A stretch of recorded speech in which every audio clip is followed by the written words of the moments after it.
Among the stars. You're actually What live. While we- you're live, Oh, AP. okay. Yeah. That's cool. Singing. You For this see? performance, I charge you $100 per attendee. It's haram.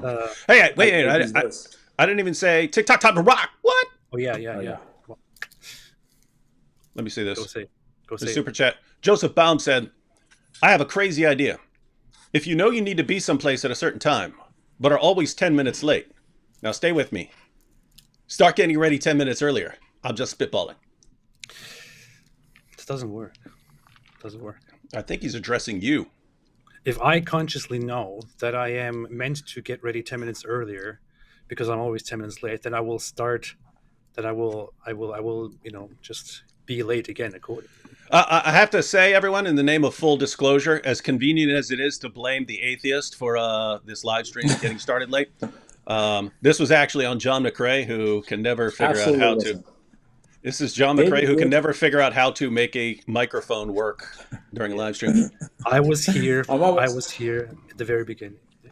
Yeah, see, David interrupts my nice, peaceful Sundays with my family, and then wants me to last minute pull up on his live stream. So that's the ultimate issue. So you guys can blame him for disrupting my Sabbath. Hey, this Sneako's is the talking first about time you, that we are. son. Yeah. Yeah. What'd you say, AP? No, I was saying this is the first time that I'm live with Mr. What Do You Meme? Is, Is is it? that Is your it? is that your real name? What do you meme? Yeah, that's Yeah, his that's legal actually, name. It's yeah. Whaddo You Legal name, yeah. Meme. No, it's the first Yes. time that I'm actually live with John. I think no, Hey, I think we were Yeah. live once with I don't know whatever. Who hey, cares? John, that would actually be funny to use in some sort of video at some point. You walk into a place and she's like, "Name," and you go, "Meme. What do you meme?" That'd be cool. Yeah, yeah. All right, guys. So we've been responding to Sneako. Now, quick question for everyone. I don't know what you guys are going to say. Why? But the question might arise. You've got some brand new guy who obviously doesn't know anything, and we're making video responses to him. So why would we be responding to someone who's totally clueless and dumb? Well, I can start since I'm the one that started this, it looks like. I'm responding to him because he has influence. And whenever people have influence and have these ideas that they just kind of throw around, then I think it's always good to have somebody that can give a response, if for no other reason than for other people to think that there could be no response that could be given. So sometimes I think that's good. And really, I just like, I want to put a little bit of pressure on people sometimes to help them try to level up a little bit. Like if you're going to put out some information sometimes too, like make sure you do just a little bit of research at least give it a shot, And so like some of this is to help encourage some of that deeper and more critical dialogue as well. So All right, AP. So you heard John point out that we're refuting Sneako because of his complete misinformation about the Holy Scriptures that you believe in. Yeah, exactly. Um, I would say no. Yeah, well, first off, he misrepresents my beliefs and our no. I would say it's important because Sneako is obviously an intellectual heavyweight, uh, and okay, can I be serious for 1 second? So no, it's important because Sneako is actually a very influential figure, as John just pointed out, I believe, and Muslims also use every single influencer as an opportunity to kind of push their agenda.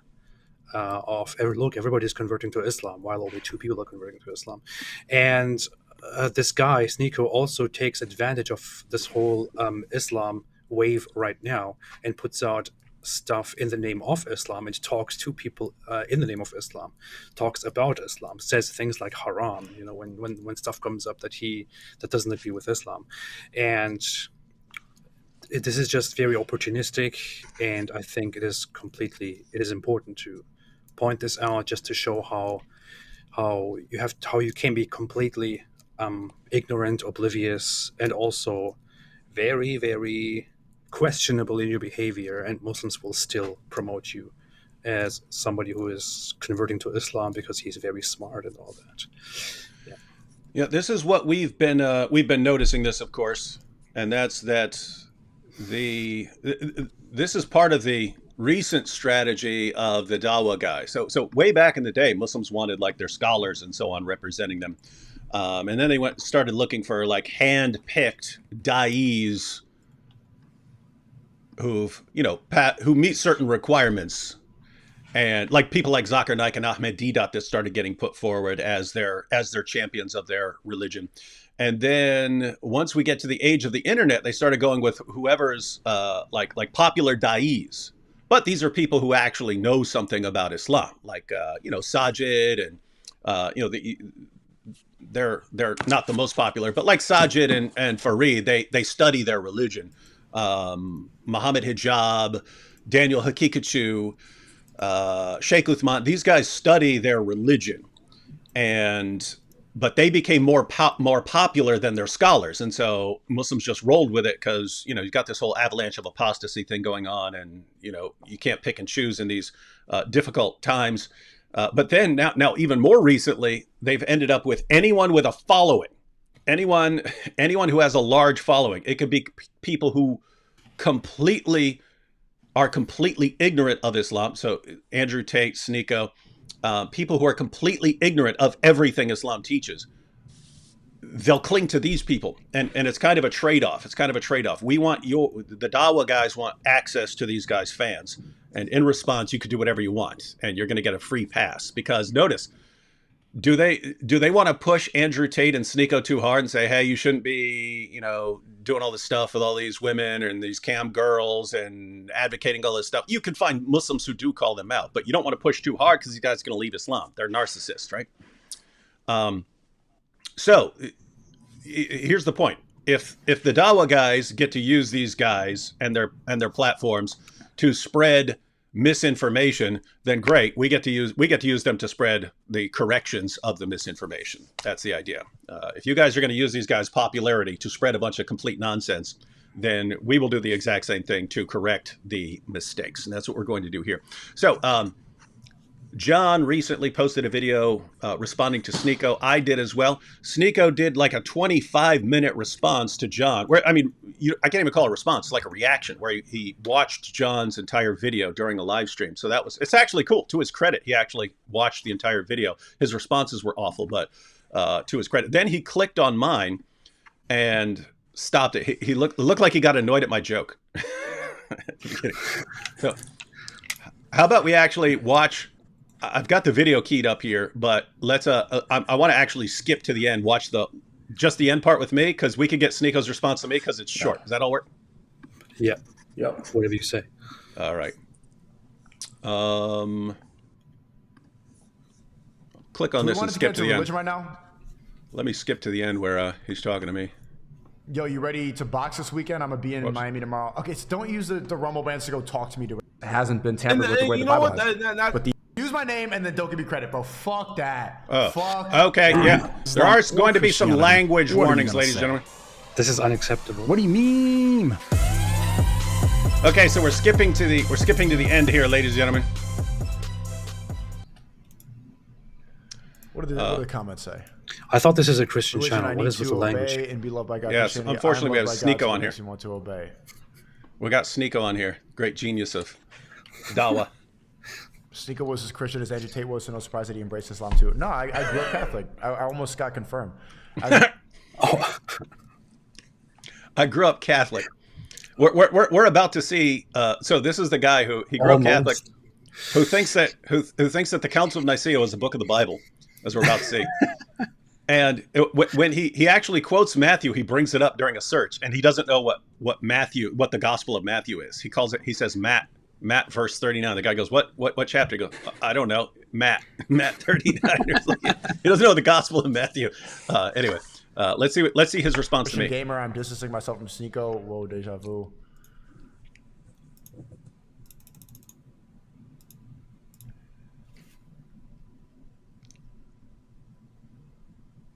Yeah, whatever. But that's the problem of not having Click on the video, man. BotTube snake behavior. It's not that bad, but it's selective editing, and it's a very Abba and Preach tactic, and it shows that like most of the people on YouTube don't see the selective editing tactics. I don't know what he's using with oblong. I don't know. Abba and Preach, their channel. By the way, too, I think you said it, just to give you guys a heads up, there's a warning language here because he uses a lot of profanity in this video. So yeah, I could have bleeped them out, but it's a lot. So language warning to everyone who's watching. Let's see. People use. Click on like this. yeah, when you go clip things in a way that makes you seem like you're a genius, you're always going to look smart to the comment section. That's true. That's not what we're doing though. You're saying It's false so funny. things. He says obviously dumb things, Watch but the then next he blames video. it on editing. It's Yeah. very funny. Yes. Here's where he reads someone tells him watch the next video. Let's see. How long is it? Looks like Sneako is about to have a really bad weeko. If you Watch him. Allahu Akbar! That's him. He did the sound effect. Looks like Sneako is about to have a really bad weeko. He was. Look at him.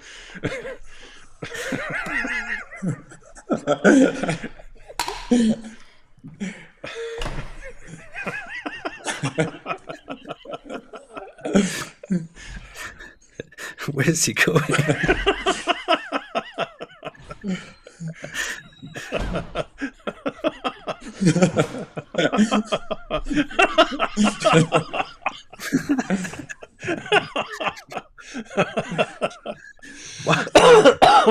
What in the world? that was a boomer joke.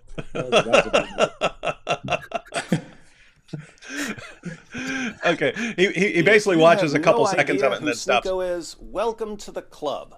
Why am I talking about? Chad, do you think that he cited my Rumble channel, or did he talk about how I was banned on YouTube? That's his objection. I didn't cite his Rumble. Yeah. Now, guys, combined here. So, Jon McCray, David Wood, Apostate Prophet. How many videos do you think there are on YouTube responding to us in one way or another, or clipping us or something? Yeah, hundreds. Yeah, I'd say hundreds at least, if not thousands. At least hundreds. Yeah. So at least hundreds of videos responding to us. How many times have we whined, you didn't link to our stuff? I literally never even thought about anything like that. Like that. Yes, that's just never crossed my mind, yeah. Yeah. I think the issue here is also that he, I think he's sponsored by Rumble. Because Rumble is like sponsoring certain creators, especially who were banned. He was banned from YouTube, I think, for repeatedly violating guidelines. And then he switched over to Rumble, and he was sponsored by Rumble. So he wears these Rumble shirts and all that. And I think that's why it's very important for him that you actually, link to his stuff. Have you noticed this pattern? You've got these guys, and they'll say a bunch of stuff that eventually ticks off the main platforms. Then they'll go to Rumble and convert to Islam. Have you noticed that? It's like Tate did that. Sneako is like the exact same pattern. Yeah, that's funny. Well, Rumble goes after people who get kicked off of YouTube because they're trying to provide an alternative platform. So they get offered a deal, by the way. Yeah, too, which is smart.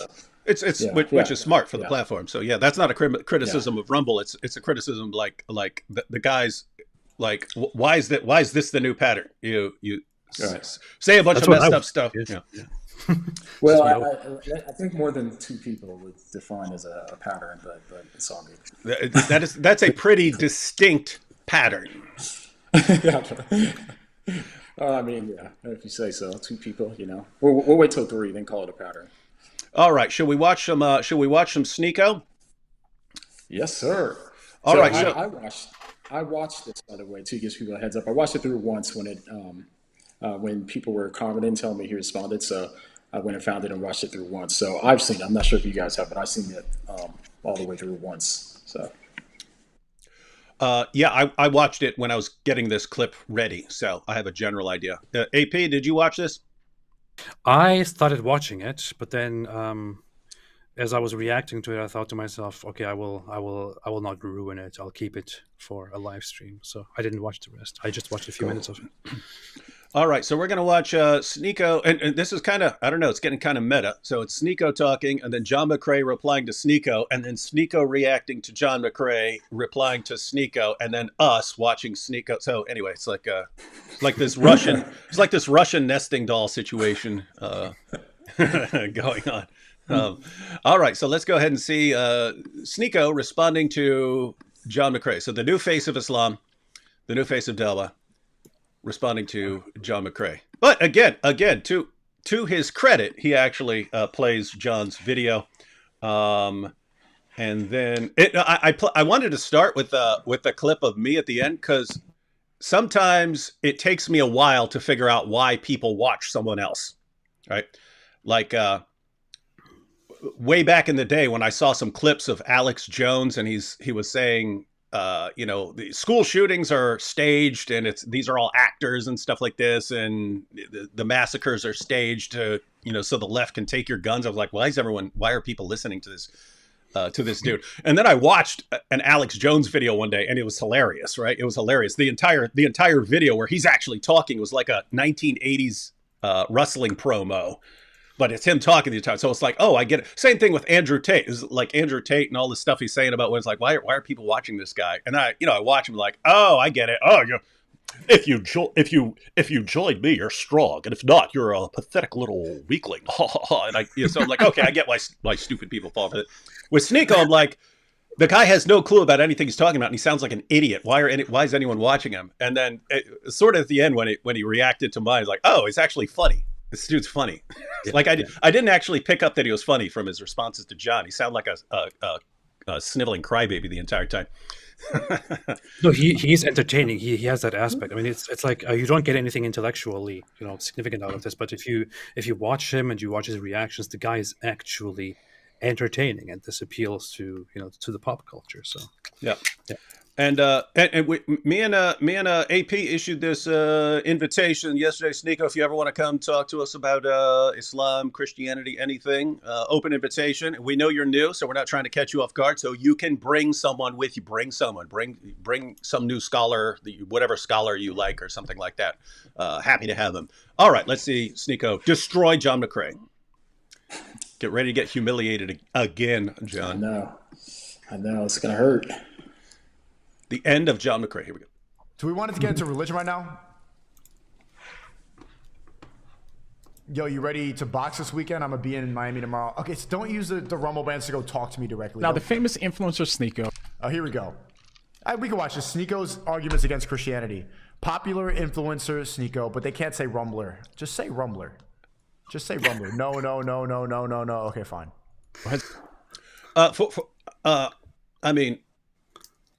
When I made my video, I made it in response to a YouTube link that Jon sent me. So,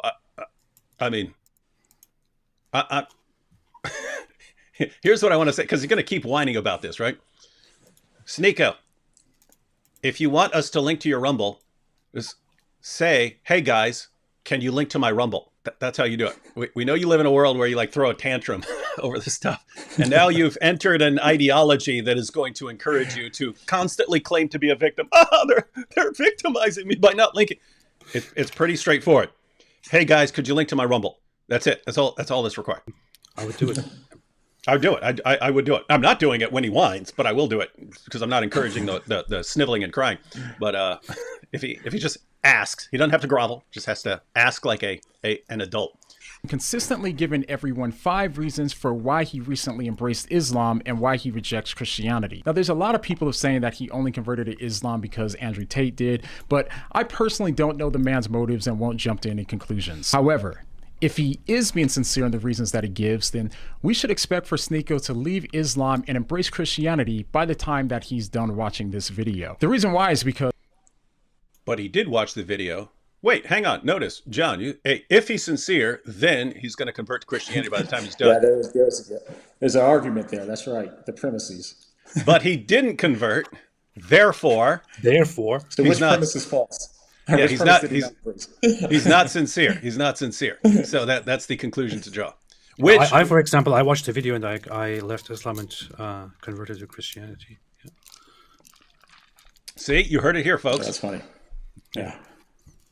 The 5 reasons that he gives, if he wants to be consistent, are the very things that should actually We got 4K, or is it going to be laggy? cause him to reject Islam and instead become a Christian. So, don't believe me? I'll prove it. Let's start with his first reason. Okay. Why I resonate with Islam, why it makes sense for me, because it's weird. It doesn't make sense to me to pray to a man. I don't want to submit to a man. The only person that we should submit to and that we should pray to should be the one creator of the universe, which is... Wait, what did he say? Did he say the only man we should submit to? Hang on. I want to see that again. Or is it going to be laggy? Cause him missed to what he said. reject Islam and instead become a Christian. So, don't believe me? I'll prove it. Let's start with his first reason. Okay. why I resonate with Islam, why it makes sense for me, because it's weird. It doesn't make sense to me to pray to a man. I don't want to submit to a man. The only person that we should submit to and that we should pray to should be the one creator of the universe, which is Allah. He created the universe, and we love him for it. Wait, Perfect. did he say... Why I resonate with Islam, why it makes sense for me, because it's weird. It doesn't make sense to me to pray to a man. I don't want to submit to a man. The only person that we should submit to and that we should pray to should be the one creator of the universe, which is Allah.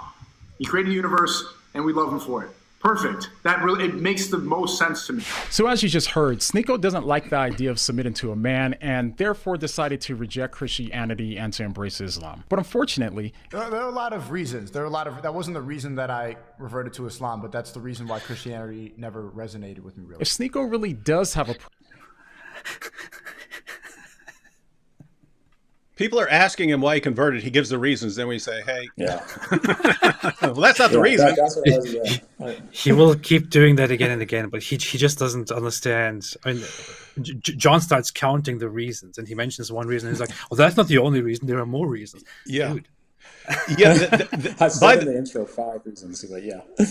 that's an ongoing problem is John will start responding to something and they'll go, but there's this other stuff. And then like John's about to respond to the other stuff. It's this ongoing thing where he flips out like, so notice it's like if you have three things you want to respond to him about, something he said, then as soon as you start responding to one, he starts going, but what about this other? And it's like, why don't you have the slightest bit of patience here, buddy? Just a slight bit. All right, here we go. was submitting to a man, then he should reject Islam. The reason why is because, according to the Quran, Sneako is actually commanded to submit to Muhammad, who's a man. So if this is a real reason for why Sneako... But you don't pray to Muhammad. Peace be upon him. Okay. Well, first problem. Go ahead. Yeah, there's two big ones here. Just with that. Yeah. But we don't pray to him. So notice, he said, I don't believe in praying to a man or in submitting to a man. You point out that according to the Quran, you have to submit to Muhammad. It's a requirement. Yeah. Surah 4, verse 65 says you are not a Muslim unless you submit to all of Muhammad's decisions. You have to submit to everything Muhammad decides. And then as soon as you point out that he said he doesn't want to submit to a man, and therefore he just contradicted the Quran because the Quran requires him to submit to a man, he says, but we don't pray to him. So that's the other. So note, yeah, you made two claims. He destroyed one, and then you said, what about the other one? Okay, I mean, you said submit. You said that. You said that. And then the other one, of course. To be clear, he actually made 3 because he did say worship. But I addressed the worship question too here in a second. So just to be clear, but go ahead. Oh, and yeah, the other thing I was focusing on is Muslims do. They would say they don't pray to Muhammad, but they speak directly to Muhammad during their prayers. There's a part of their prayers where they say, peace be upon you, O Prophet. Notice, not, oh Allah, please send peace on this other person, Muhammad. They speak directly to Muhammad. So a Muslim praying in a mosque, wherever Sneako goes, actually speaks directly to Muhammad. Hey, Muhammad, peace be upon you, during his prayers. It's always important to keep in mind this distinction. Guys, if I say, God, please bless grandma, who's dead, if I were to say, please bless, I don't know why I would be doing that, but if I were to say, please bless grandma, then I'm talking to God about grandma. If I say, oh, grandma, I really love you, and I'm speaking directly to grandma who's dead in my prayers, that's speaking to someone else in my prayers. And so anyway, this is interesting. You guys have anything you want to add, or should we continue this clip?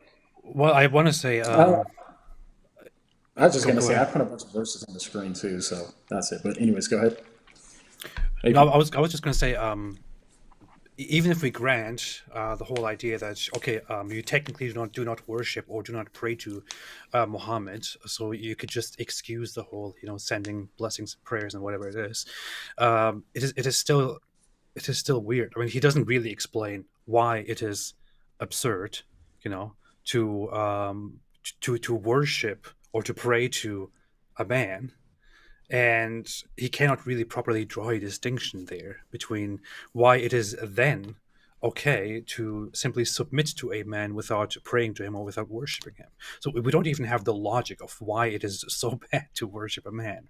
So he has to explain that first. But that's the whole problem with with all of his reasoning. He never actually explains the logic behind why the Islamic theology makes more sense to him, why worshiping only the Islamic sense of God and not the Christian sense of God makes more sense to him. He doesn't explain any of these things. He just says, it makes sense to me.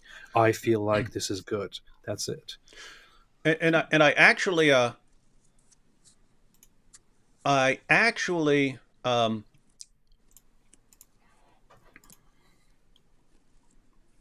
when agree.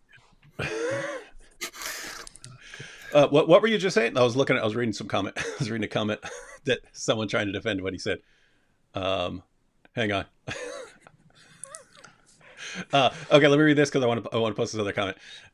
So Heidi said, it's like he's having a conversation with John. He responds with his sincere objections, then pushes play, and John's next thing answers it. Yeah, Precisely. that does happen a lot. Yeah. Here's the comment that threw me off. Buzz says, if people say, bless you, he prayed to another person and worship him. Just how stupid can you be, Wood? Okay, let me break this down for you. Buzz. Oh my. Okay. If AP is standing beside me and he sneezes and I say, God bless you. Okay, I'm talking to AP. Why? Because I'm assuming that AP is right there and he can hear me.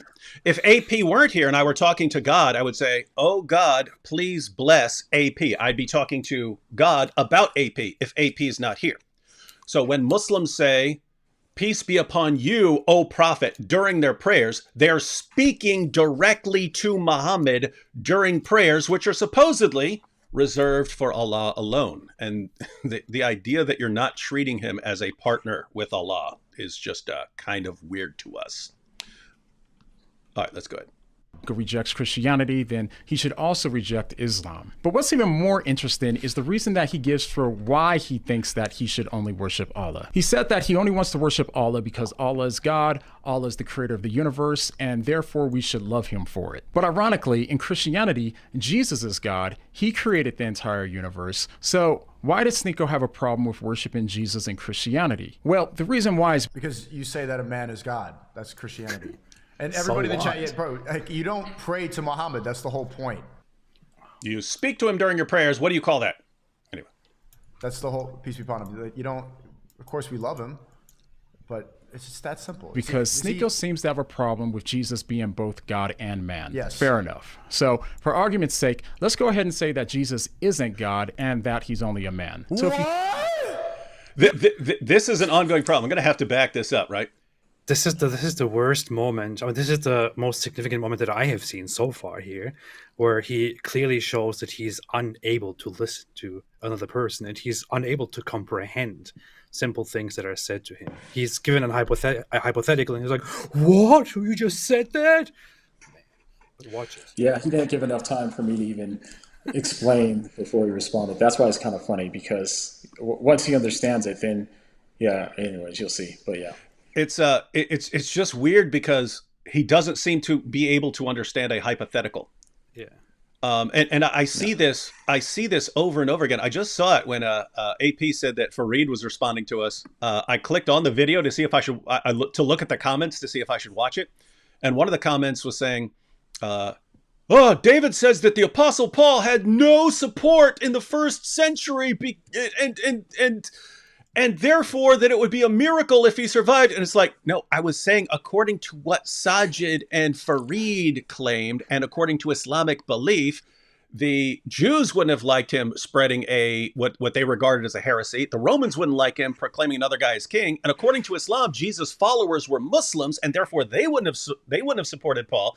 And therefore, according to you, he would have had no support. And according to Sajid and Farid's reasoning, if someone survives in a hostile environment, it's a miracle. And therefore, according to you guys, Paul's more miraculous than Muhammad. And then they oh, he's saying this? I'm not saying that. You got... It's so weird. So notice John says, for the sake of argument, let's suppose you're right and Jesus is just a man. If you're going to submit to a man, which one would you be submitting to? And he's like, what? You're saying Jesus is just a man? It's like, it's kind of weird. Like, what guys, what do you do when you're responding to someone and you're being logical and saying, here are the implications of what you're saying, and they don't understand anything? Like, I don't know. How do you have a conversation with someone who doesn't understand anything you're saying? It's hopeless. Yeah. I don't know. Let's go. Sneako! Christians, you jacking that? Let me back it up. Look, he's like, you see Christians? Both God and man. Yeah, fair enough. So, for argument's sake, let's go ahead and say that For argument's sake, you say it explicitly. Jesus isn't God and that he's only a man. So Yo, Christians, you jacking that? That made no sense. Oh, no. That's the whole reason why Christianity didn't resonate with me. And then you're going to say, for argument's sake, that goes against the religion. Wait a second. Run that back. What? Because Sneako seems to have a problem with Jesus being both God and man. Fair enough. So, for argument's sake, let's go ahead and say that Jesus isn't God and that he's only a man. So, that's Islam! Oh, man. Oh, yeah. boy. Yeah, Is that Islam? Yeah, we know. Oh, man. John's saying, if you're right, for argument's sake, let's assume you're right. What? You said I'm right? That's Islam! Yay! Alhamdulillah! Okay, here we go. Oh, man. Why would you even present a hypothetical that debunks the whole religion? So if you have to submit to a man in both Islam and Christianity, then who does Sneako think is the more rational person to submit to? On the one hand, we have Muhammad, who wasn't born of a virgin. The Prophet Muhammad, peace be upon him, as a human being, like the rest of us, do have sin. Needed forgiveness for his sins. The promise of God is that he does forgive sins, and his promise in the Quran is that he has forgiven the Prophet Muhammad, peace be upon him, for his sins, past and future. And according to Sneako, I understand what the hypotheticals, and I understand for example, but that's a stupid example to make because then that's not Christianity anymore. He wasn't perfect and did some his own chat questionable things. What'd you say, AP? His own chat is criticizing him because he doesn't get the point, and he still insists on it. Yeah. So notice the people who are watching him, they understand what John is saying. Yeah.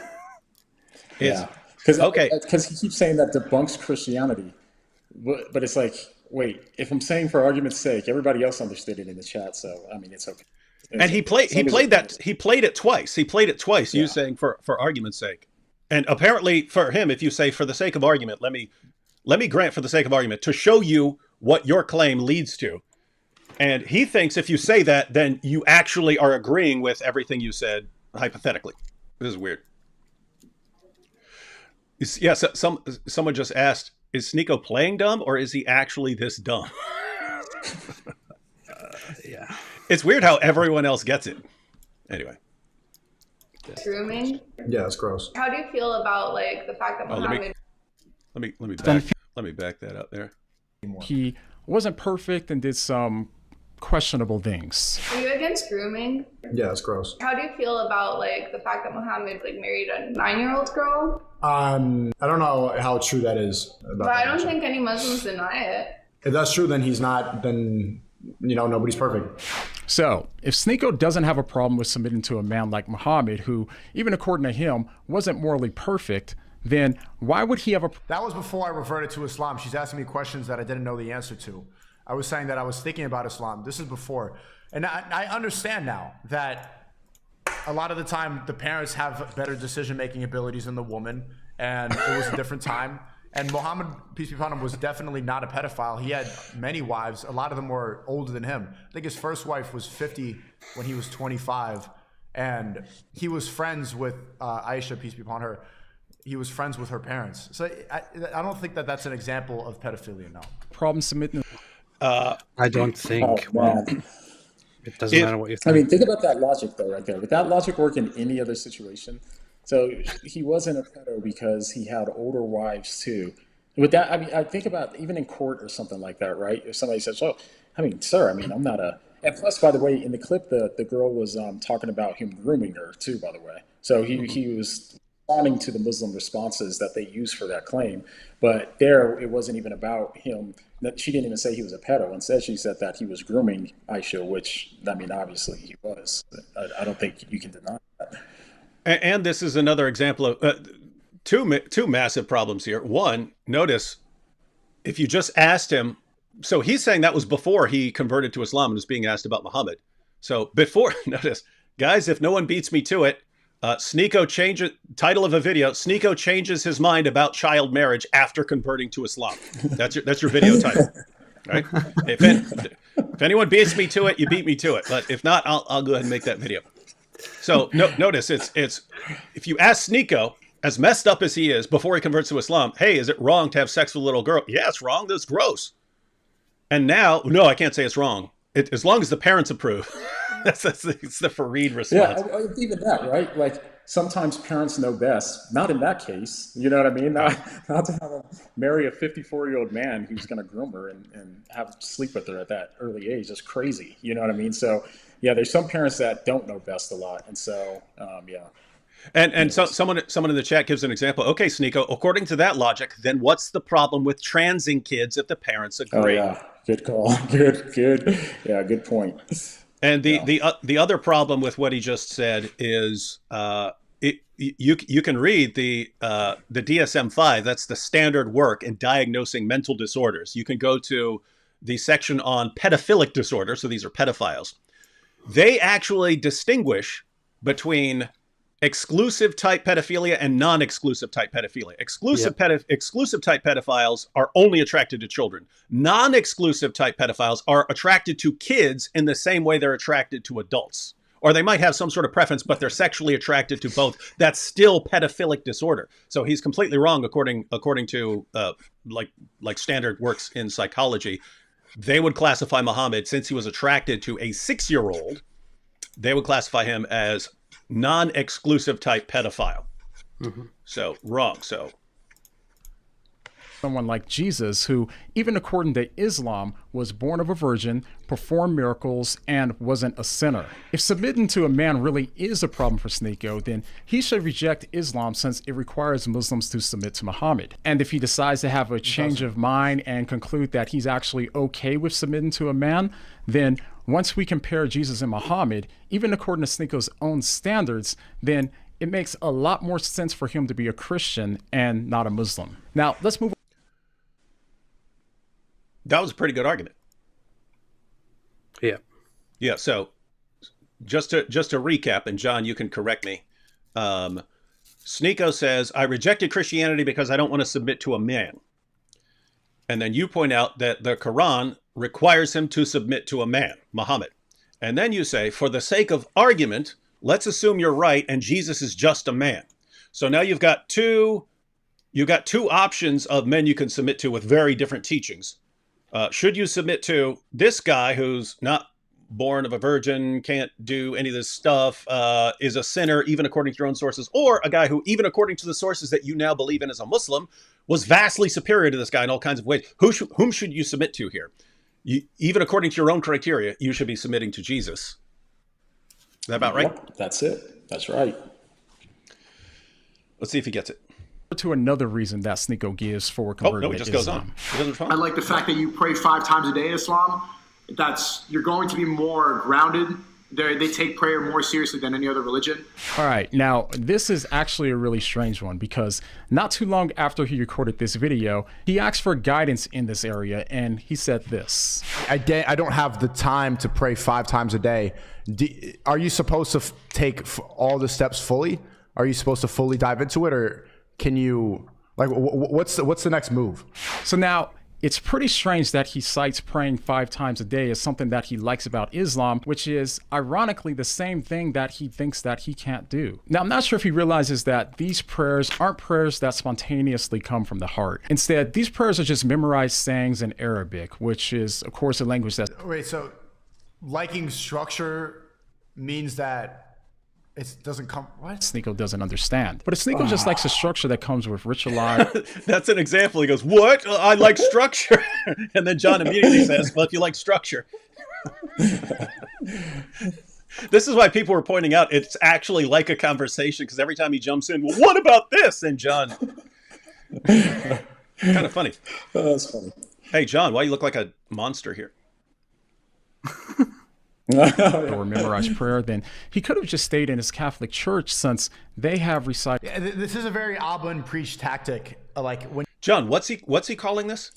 He's referring to Auburn Preach, who's another YouTube channel who called Sneako out on a bunch of stuff, and he's saying that the editing is dishonest, but it's literally not. Like anybody can, and I was planning on going back to go try to pump all the links in the description so people can watch them all, because him just fulfilling the context, in my opinion, is just an excuse. There's literally no dishonest editing there. It's not like his point was changed. If his point was changed, that would be one thing. But even here, he tries to justify what I said, basically, you know what I mean? Because you just say, well, I'm new to Islam, which you'll hear, but I'm like, that doesn't, so he's just referring to a YouTube channel called Auburn Preach, basically, but I think it's just an excuse, yeah. No, it's totally an excuse, and it's, yeah, guys, if you're going to say someone is taking things out of context, that means something, because anytime you quote someone and don't quote, I mean, if I quote an entire chapter of War and Peace, you could say I'm taking it out of context if I don't quote the entire book. Right? When we talk about taking something out of context, it's you're significantly changing the meaning of what's been said by destroying the context. It's like if I say, oh man, I was walking down the street the other day and some guy walked up to me and said, I hate you. And then you just quote me saying, I hate you, as if I'm saying it when I'm actually saying what someone else, okay, that's ripping something out of context. No one's doing that here. Everything Jon is saying that Sneako gave as a reason is something that Sneako gave as a reason. And so anyway, but it's actually rough if he's already in the, oh, you've ripped it out of context, because that's standard Islam right there. Anytime you quote a Quran verse, it's out of context. David, can you put something on the screen if I send it to you, or can I? What if you send me a link or something? Yeah. If you send it, send me a. I will send you a link here. Send it to my email. I just sent it to you in the guest chat here in your eCam thing. I do not know how to use any sort of guest chat in this program. On the right, you have this. I'm not using your program. Do you use eCam AP? No, you don't. It is your program. It is your program. I'm in there right now. I'm sending you. Okay, whatever. Okay, I don't know where it is.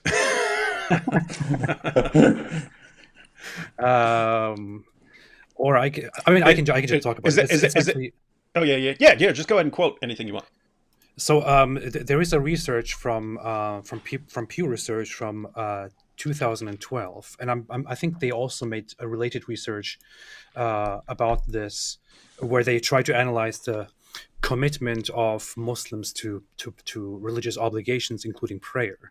And I brought this up in the past. I made videos about this whole issue. So Muslims are required by their Islamic faith to pray 5 times a day. And actually there are lots of, there are hadiths and rulings which condemn Muslims who don't do these prayers. So they are obligated to do it. It's not like I have to do it.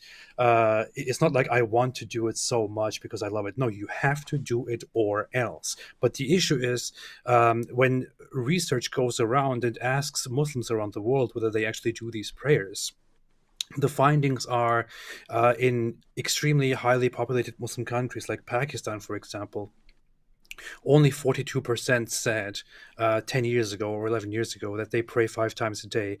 8% said that they pray several times a day. Half of them say they don't pray at all. In Bangladesh, which is highly populated again, only 30% pray 5 times a day. 9% pray several times a day. most of them don't. In some Muslim countries like Indonesia, which has a high population, most people say they pray. But again, if they break it down, I don't exactly remember the figure, but when they break it down as a rough estimation for the overall Muslim population in the world, they conclude that around half of Muslims don't actually do these 5 daily prayers. And this just shows that Muslims themselves find it hard to be committed to this. They don't actually do this. And I know this from experience. Muslims know this from experience. Every other Muslim just doesn't do these prayers because it is not really doable. Even the most committed, the most religious ones are often unable to actually do these prayers because it is just, praying 5 times a day, interrupting your day 5 times and doing these repetitive prayers every single time, the same thing, without adding anything from your heart at all. It is just, it doesn't work. It is not. It doesn't appeal to the average human. The average human has a very hard time doing it, and this is what Allah, wants every single human to do. Apparently, He doesn't really understand His own creation. So, this is actually a big criticism that I often bring up, and others also mention. So, the fact that he would actually use this as something that makes Islam good is funny to me. And the fact that he's just saying, "I like this, therefore I converted to it." It's like, if just saying you like something means you convert to it. So what if someone says, "I like beer, therefore I'm leaving Islam"? You would think they would think that's a stupid, that's a stupid reason. If someone says, "I really like ham, so I can never be a Muslim," they would think that's a pretty. Just imagine, like, okay, so I like these Norwegian seed crackers, right? So I'm going to become an Odinist. Norwegian seed crackers, bake these things. Oh man, now I have to worship Odin and Thor and all that stuff because I like Norwegian seed crackers. All right. Well, see, and if you notice too, I use that because I was keeping with his logic. So if he says that he converted because he likes this, that's what I'm using as the criteria here, right? I'm saying, well, if you like that, you know what I mean? Then if you like it, but you can't do it, then why don't you do something that you can like? And so that's where I was trying to stick with his logic on it too, to try to make it more consistent for him. So I wasn't kidding when I said it would make more sense for him to embrace Christianity because that would be more consistent with the way that he reasoned to these conclusions. But yeah, keep going though. Let's go ahead and see his response. Get to selectively edit clips like that, and he's still whining about the selectively editing. Yeah. Did John or did he not misrepresent what you said? Exactly. If not, he could just give the real context there. He's like, well, what I was saying would have been this, and he tries to do a little of that here, but it doesn't really change anything. So go ahead. Because I'm still trying to find I don't even know how to pray correctly. Like, I'm still learning how to recite the words properly. A prayer as well. I mean, unless he just likes the fact that they pray 5 times a day. Well, if that's the case, then there's no reason that he couldn't set a clock, get down on his knees, and pray 5 times a day as a Christian. So if this really was a reason for why he converted to Islam, then he shouldn't be a Muslim, since in Islam, he's obligated to pray 5 times a day. And he even said himself that he can't meet all his obligations since he doesn't have the time for it. So instead of embracing Islam, he really should just embrace Christianity. The next reason that Sneako can 1 second. So we have I like being miserable, so I'll convert to atheism. And then where'd that comment go? Okay, here you go. We're talking about worship. We're talking about context earlier. David Wood said he worships Odin. You can imagine Sneako watching my video when I go, "Oh, I like Norwegian seed crackers. I guess I'll convert to Odinism." You can imagine, what?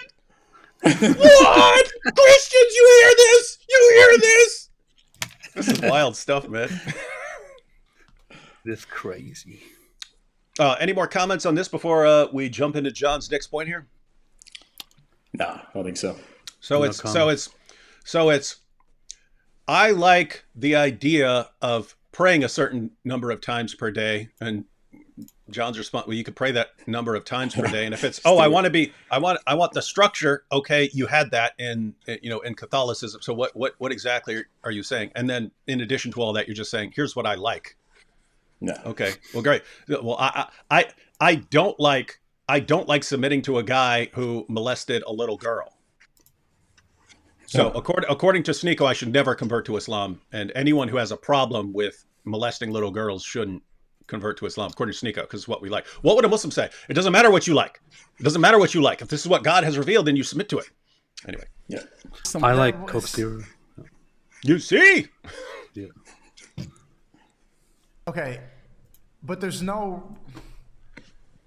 Is he making any arguments that are worthwhile? Like, should I keep watching or not? Gives for why he rejects Christianity in favor of Islam is his problem with hierarchies. Like why I never felt like Christianity spoke to me.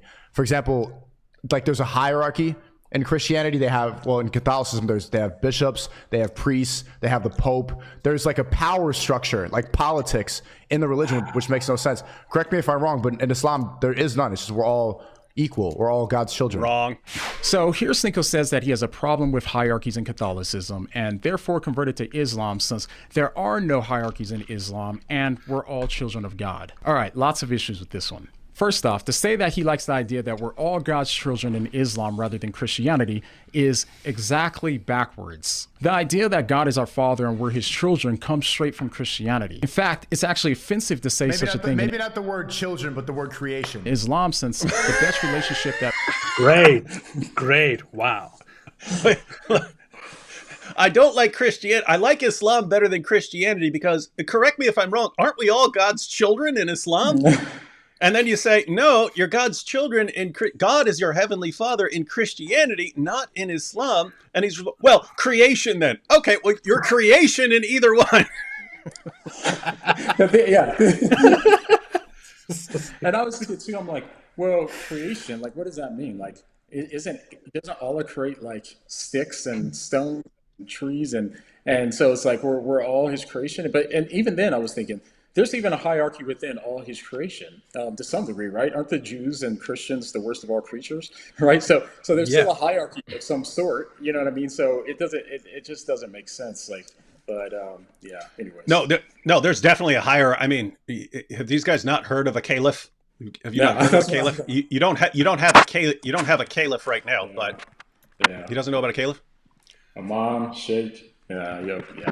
The thing is, what's funny is when he brings us up to those people on that podcast, to those Muslims, they actually explain to him that, of course, in Islam we also have, the leader, the ruler, the imam, and all that. But they are, for example, they are, I don't know, they are higher in faith. That's why we listen to them, we obey them. So they basically tell him, no, you are actually wrong. We do actually have hierarchy as well, but we don't because everything has a reason. So they can't make sense of the issue, but they want to agree with him while also telling him that he's wrong, but saying no, you are right, even if you're wrong. It's so incredibly stupid. And well, to be fair, they're in a tough position, right? Because I would.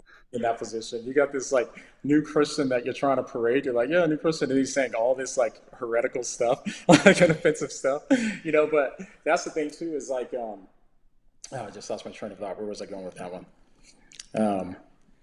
That's what I was thinking.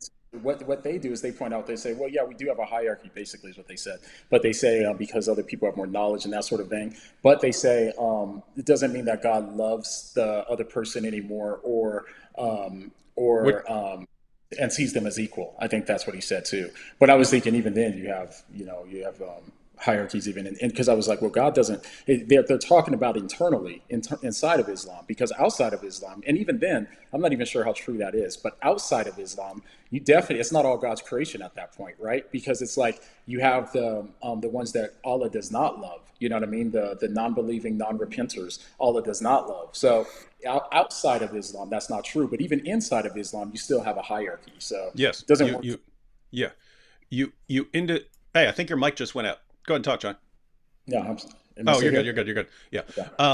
Yeah. So tying to you both hit the nail on the head there. So they've got this brand new convert, and they want him to do their dawah for him. They don't want to drive him off. That's part of the reason where it doesn't really matter what this guy does. I mean, he could be having, orgies every day on live stream. And yeah, you would have an occasional Muslim calling him out, but the real dawah guys are not gonna jump on him because they still want access to his followers. So they can't actually call him out for saying something totally stupid. But they know they can't say, yeah, you're right, dude. There's no hierarchy in Islam. They know they can't say that because they would sound like idiots to every Muslim who's watching. And who knows? Yes, you have hierarchies within Islam. You have leaders and followers. You have your scholars and those who submit to them. You have your caliphs, and everyone you have to obey your caliph. As you have these kind of hierarchies within Islam, and then as John pointed out, you have these hierarchies where you've got believers and unbelievers, and everyone has to be violently subjugated to the Muslims, and the Muslims make you a second-class citizen, and so on. And so and even with the term the worst of all creatures, right? That implies a hierarchy. That means there are Muslims who are not the worst of all creatures, right? So there is a hierarchy, even in terms of value, or however you want to describe it. I'm not sure if they use that language, but it seems that way in terms of value. There's still a hierarchy there. So yeah, you pointed out, John, with the issue of love. So Allah says in the Quran, he has no love for unbelievers. He says Jews and Christians are the worst of creatures. He also says in Surah 3, verse 110, Muslims are the best of peoples ever raised up for mankind. So they're the best. Jews and Christians are the worst. It said that Allah doesn't love unbelievers, but it also says all kinds of other people that he doesn't love. For instance, it says Allah does not love the proud. You can make a video of highlights from Andrew Tate and Sneako being the most arrogant, condescending people in the world, and just say, wait, Allah says he doesn't love the proud. So you're actually worse than Muslims who aren't proud. So there are endless hierarchies here. What in the name of common sense is he talking about? But notice this. Here's why I reject Christianity, because of this hierarchy over there. I like Islam because it doesn't have it. Isn't that right, guys? No, we got some hierarchies, but it doesn't mean that Allah loves that group more than another. It specifically says he loves those people more than another. It's like, I don't know what these guys. And we're all God's children. They're like, no, not God's children. Hey, what is this? Running from Sheikh Uthman. AP, didn't we literally say Sheikh Uthman can come on here with Sneako to have a discussion? Didn't we say that? Yes. How are we running if we say he can join us? I don't know. All right, we're good. You can have with Allah is a slave-master relationship. Secondly, when it comes to talking about hierarchies, it really depends. Very, very important point there. He's saying, aren't we all God's children in Islam? No, no one is, in any sense. Not in a metaphorical sense. In no sense. You are a slave. The Quran says no one approaches him as anything other than a slave. So him just saying, because I like Islam because we're all God's children. Yeah, John's destroying that right now. Let me just back up a little so we make sure we didn't get that right. The Quran even explicitly reprimands Christians and Jews for referring to themselves as children of God. Mm-hmm. Explicitly does. Yeah. Children come straight from Christianity. In fact, it's actually offensive to say such a thing. Maybe not the word children, but the word creation. Islam, since the best relationship that we can have with Allah is a slave-master relationship. Secondly, when it comes to talking about hierarchies, it really depends on what he means when he says that. Now, I'm not a Catholic, so I won't speak to that, but the answer... But there you go. You should speak to that because there are direct hierarchies in Catholicism. The Pope is like the political leader of a religion. What about the bishops? What about the priests? See, this is another problem with Christianity is they can never decide. Pause. This is so stupid. Go ahead, AP. Has he never heard of the caliphate? Has he never heard of something like the caliph or the imam? This is I guess he hasn't. He's not very well informed. He's not very, very smart, not very well read. But it is known in Islamic history universally, and even if you look into the Hadith, it is known that Muslims are supposed to have a leader who is there, who is appointed, who is given and appointed by Allah. And that's how he becomes the leader. And Muhammad in the hadith, which are attributed to him, which are questionable, says that Muslims are to obey their leader no matter what, unless the leader commands them to explicitly to go against their religion and encourages harm, encourages un-Islamic, blasphemous, haram things. But this is very well known, and throughout Islamic history, Muslims had the caliphate, a caliph who was literally the political and spiritual leader of Islam. I mean, exactly what he just said. And notice you also have things like prophets and so on as part of the hierarchy. But this is another problem with him not understanding any point John is making. John is saying, I can't speak for a hierarchy in the Catholic Church. And then he says, oh, but you should speak up because they've got a hierarchy. John isn't the one who said he had a problem with the hierarchy. You are, right? You said, John isn't saying I have a hierarchy. So John isn't saying, oh, I've got a problem with the hierarchy. And Sneako says, well, then you need to respond to the Catholic Church. John isn't saying that. Sneako said, I reject Catholicism because of the hierarchy, and I like Islam better because there's no hierarchy. And then it's like, go ahead. No, go ahead and finish it. It's like I was just thinking. Well, I mean, I thought about this too, but I didn't put it in there. But if we're all God's children and we're all equal, and then you have Muhammad, is Muhammad nowhere in this hierarchy either? Right? Like, yeah, I don't know. It doesn't make a ton of sense to me. Yeah, I mean, I'm just equal as Muhammad. That's why I was trying to say in the video. It's like, depending on what he means by hierarchy, because otherwise I can't understand why he would say what he's saying. It doesn't make sense to me. I know why he would say it, because he has no clue what he's talking about. That's true. He doesn't even know what he's saying. Yeah. Zero clue what he's talking about. And I mean, notice how weird this is, right? Everything he's saying as a reason for rejecting Christianity and accepting Islam actually is a problem for Islam, and he doesn't know it. You're pointing out. What does he keep doing? He'll say, I have a problem with submitting to a man. And you say, but you're required to submit to Muhammad in this religion. So, no, but we don't pray to him. Well, actually, you do. You talk to him during your prayer, but he keeps doing the same thing. He'll lay something down as a problem. He did the same thing when he said, because we're all children of God in Islam. Like, no, you're not. Oh, but we're creation. Like, wait. He keeps saying, this is why I left Christianity and accepted Islam. And then the moment you show, well, if that's your reason, then you should reject Islam. He changes the reason. Isn't that interesting? I mean, I was legit wondering, what would he think? Because I was thinking, if you're sincere and these are the actual reasons for why you converted, then what happens when you start realizing that these reasons go against Islam? At that point, what do you really do? Are you pot committed at this point for you to change your mind? You know what I mean? And you're trying to backwards reason? Or do you really just man up and just and I'm not trying to talk down to him saying he's not manning up, but I'm just saying in general, you just man up and you just say, okay, well, I was wrong. I'll have to think this over more before I decide that this is actually what I'm going to embrace. I mean, so we'll see what happens, but keep going. That is actually what happens quite a lot with people who convert to Islam without understanding it fully. They later find out that there are a lot of problems with Islam and that there are a lot of problems with the things that they thought about Islam.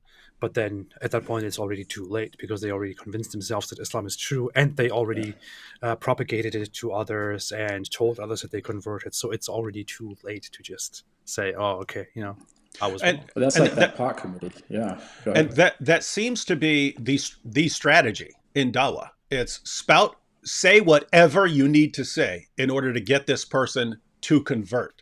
Then once the person has converted based on these completely absurd reasons that you made up, then get him completely embedded in the Muslim community, especially if it's a woman. If she's a woman, immediately get her married and pregnant. Instantly, as quickly as you can, get this woman married and pregnant, because it is much more difficult for a woman who now has children and a Muslim husband and the Muslim community to then say, oh, I'm rejecting Islam now. It splits up the family, it messes up her life a lot. And so the goal is get them in by any means necessary, and then get them so embedded that it's too hard for them to leave. Or in a Muslim country, get them to convert by any means necessary, and they can't leave because you chop their heads off. Perfect. powerful dawah. It's the power of dawah. Fuck is Christianity? Who belongs and who doesn't? Oh, yeah, Even rewind that agree. That is What's that? Rewind that point because he says something else right there. All right, I'll rewind it a little bit. Let's see. Hierarchies in Catholicism, the Pope is like the political leader of a religion. What about the bishops? What about the priests? See, this is another problem with Christianity is they can never decide what the fuck is Christianity? Who belongs and who doesn't? None of them even agree. that his Muslim friends get. But that Are is you so kidding me, man? that is so So insanely stupid. Yeah, go ahead. Well, I was just saying he's under the impression that no Muslims disagree. But I mean, he did say in another clip a while back that he's like, well, there's small differences between Sunni and Shia. But for No, the there's most part, massive differences between Sunni and Shia. Small differences. yeah. And that's what he's just like, oh, you can't even disagree, Catholic or Christian or whatever. And I'm just like, have you been introduced to Sunni and Shia? You know what I mean? There's going to be people, or even take Nabil, right? What was he? Ahmadi, yeah. Ahmadi, yeah.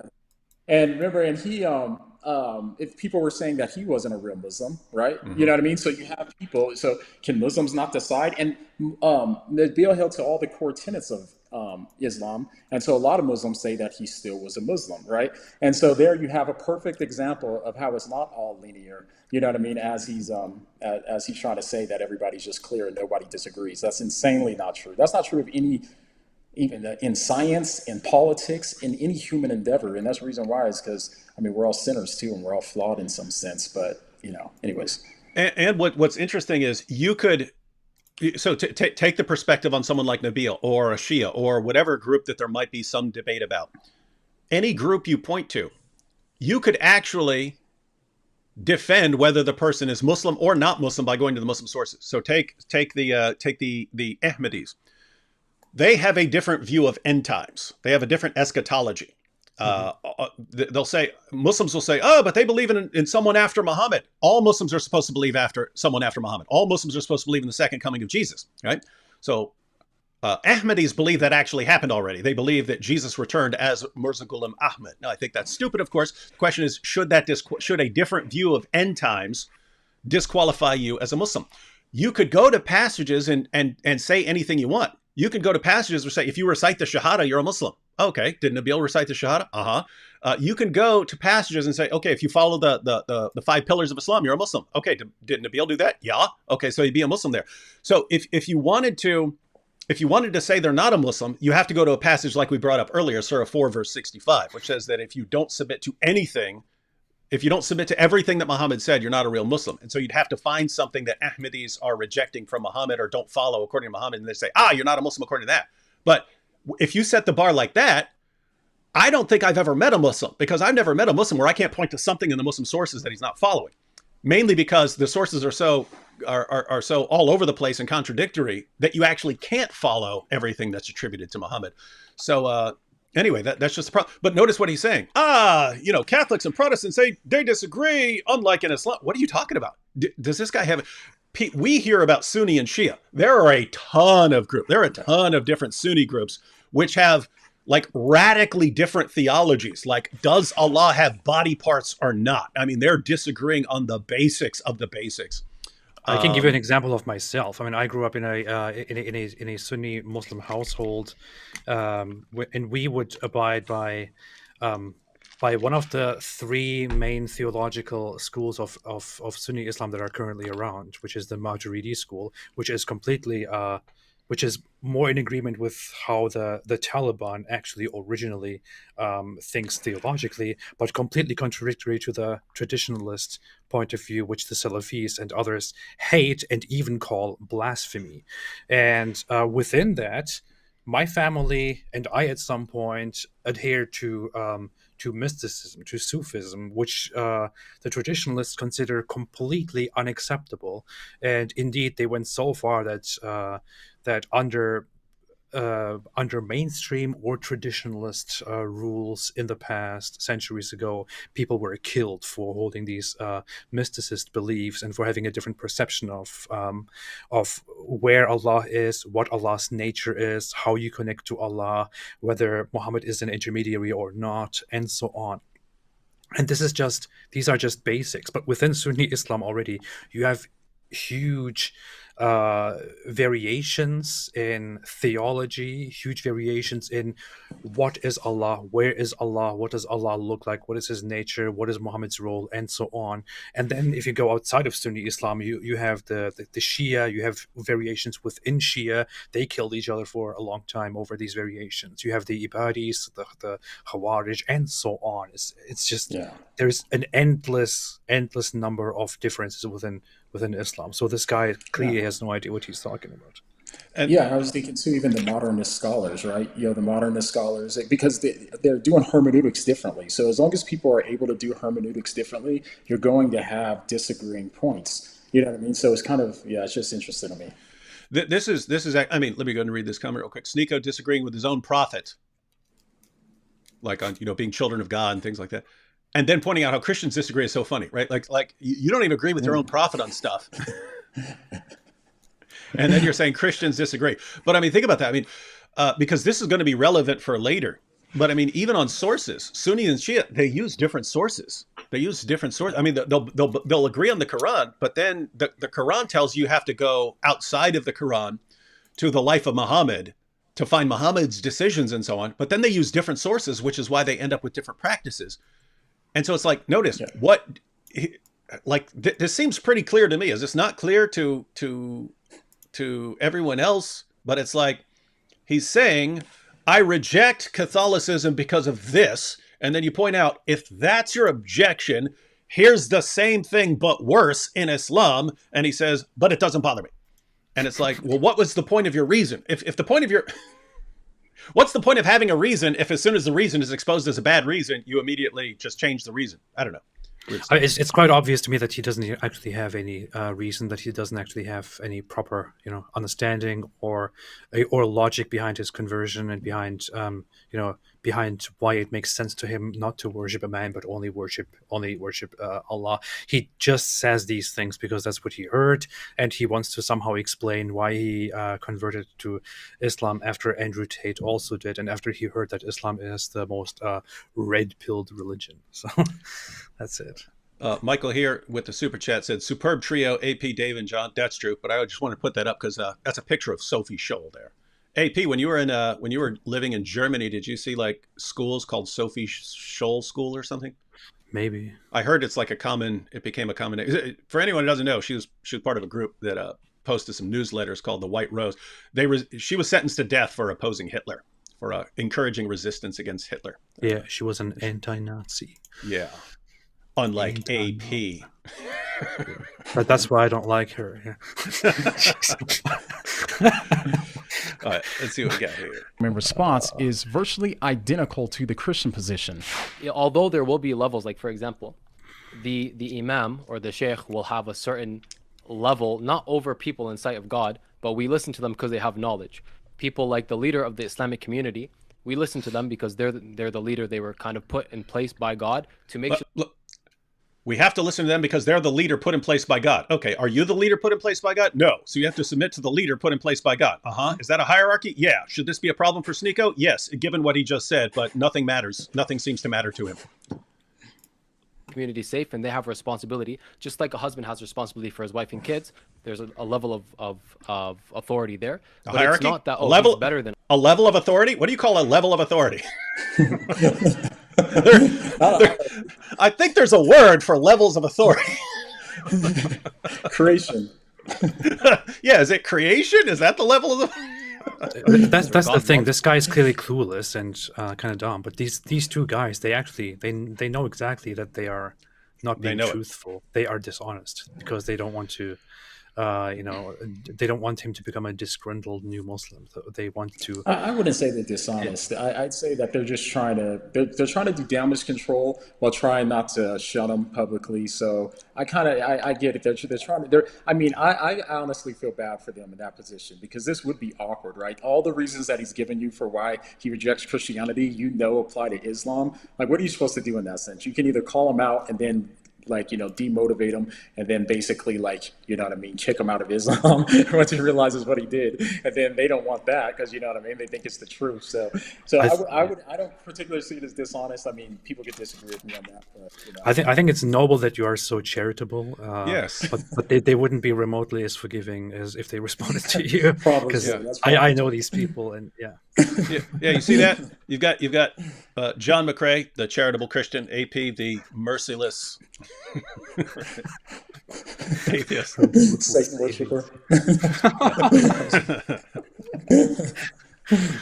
All right, let's see what we got here. More. You can have like a poor person who worships God, who's very loved by God because of their, you know, devotion. Oh, unlike Christianity, where a poor person can't possibly be loved. See, good job converting, Sneako. Okay. Now, the only major difference here is that in Christianity, God loves you whether you're faithful to him or not, and if you're a believer or a non-believing sinner, which just isn't the case in Islam. So this means that if hierarchies are a problem for Sneako, then he should also reject Islam. And even more, since he likes the fact that we're all God's children, then he should not only reject Islam, but also embrace Christianity, since that's a Christian concept, not an Islamic one. But the next reason that he gives creates an even bigger problem for his conversion. Wait, does he not respond to that? No.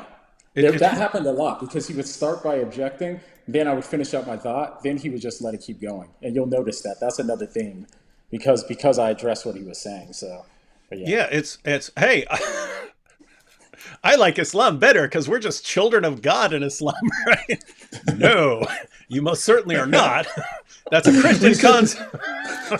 We should actually just go to, like, you know, some guys that are doing dawah and then just say that and just see what they say. They're like, hey, we're just out here because we like the fact that we're all God's children. So I want to convert to Islam. See what they say. That would be an interesting experiment. That would be an interesting experiment. Go up to some of the dawah guys and say, you know what I like best about Islam and the reason I'm going to convert to it?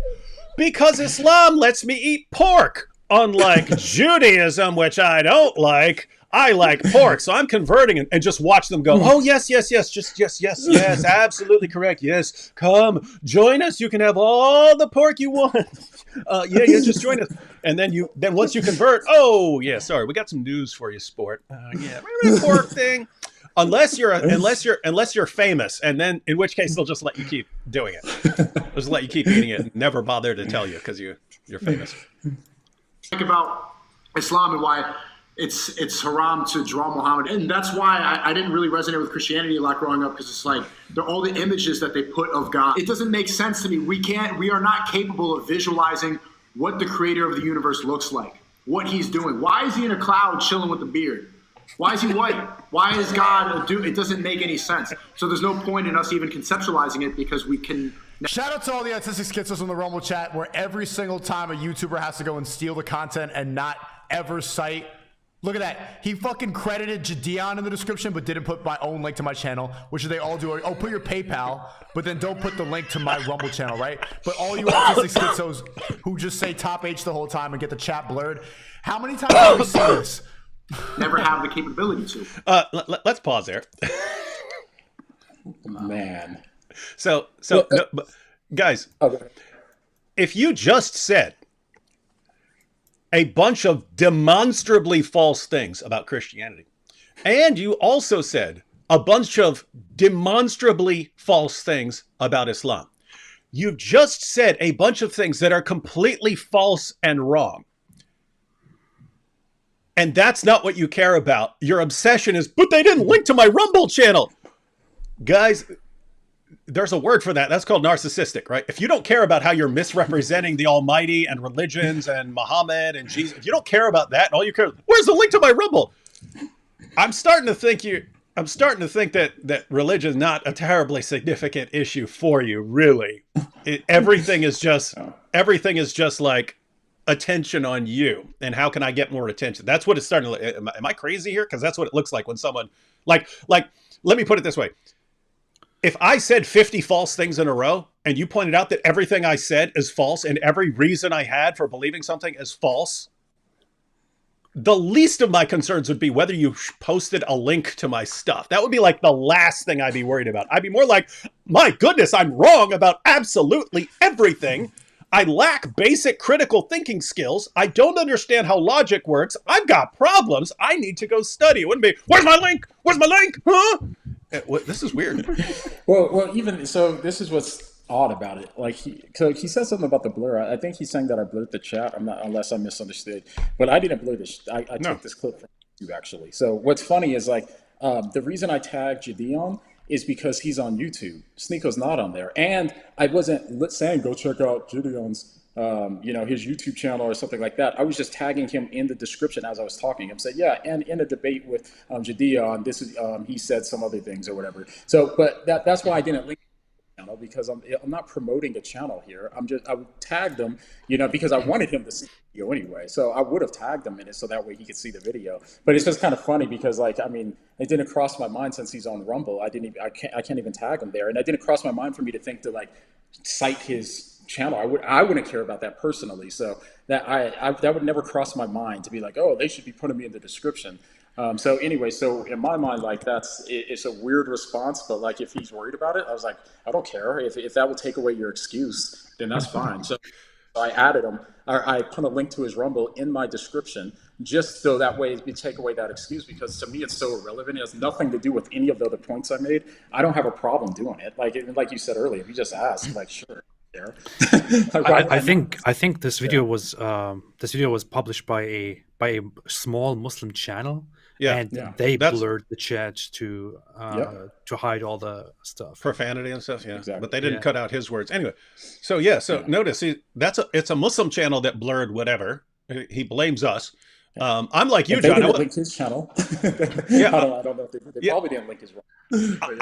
I wasn't even thinking in terms of this. If I'd had any clue that it's important to link to his Rumble channel, I would have done it. I'm not going to do it now just because he's throwing a tantrum over it and he's acting like a baby. And I think that when someone acts like a baby and you do what he wants, it's like you're encouraging people to throw tantrums and act like babies.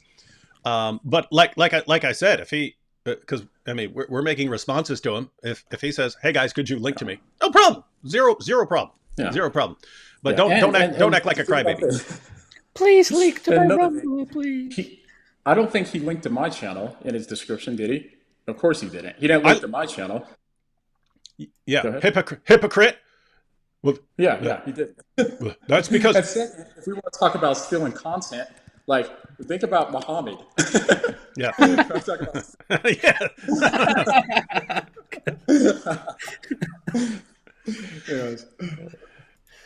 Right, here we go. No disrespect to the Catholics watching. I like the fact that Islam doesn't draw Muhammad, peace be upon him. You're not supposed to ever. What's up? There's a reason why I put that clip there too, because he even says here, he goes, well, people are going to clip my stuff. If you clip it, just punt that I said no disrespect to Catholics. So that's me going out of my way in order to give courtesy to what he's saying, respecting what he's saying. So to act like I was being a snake and stealing, you know what I mean? And taking not crediting him is just ridiculous, in my opinion. But anyways, yeah. And everyone notice it says right on my screen during this live stream, we've got rumble.com/Sneako right there in the corner.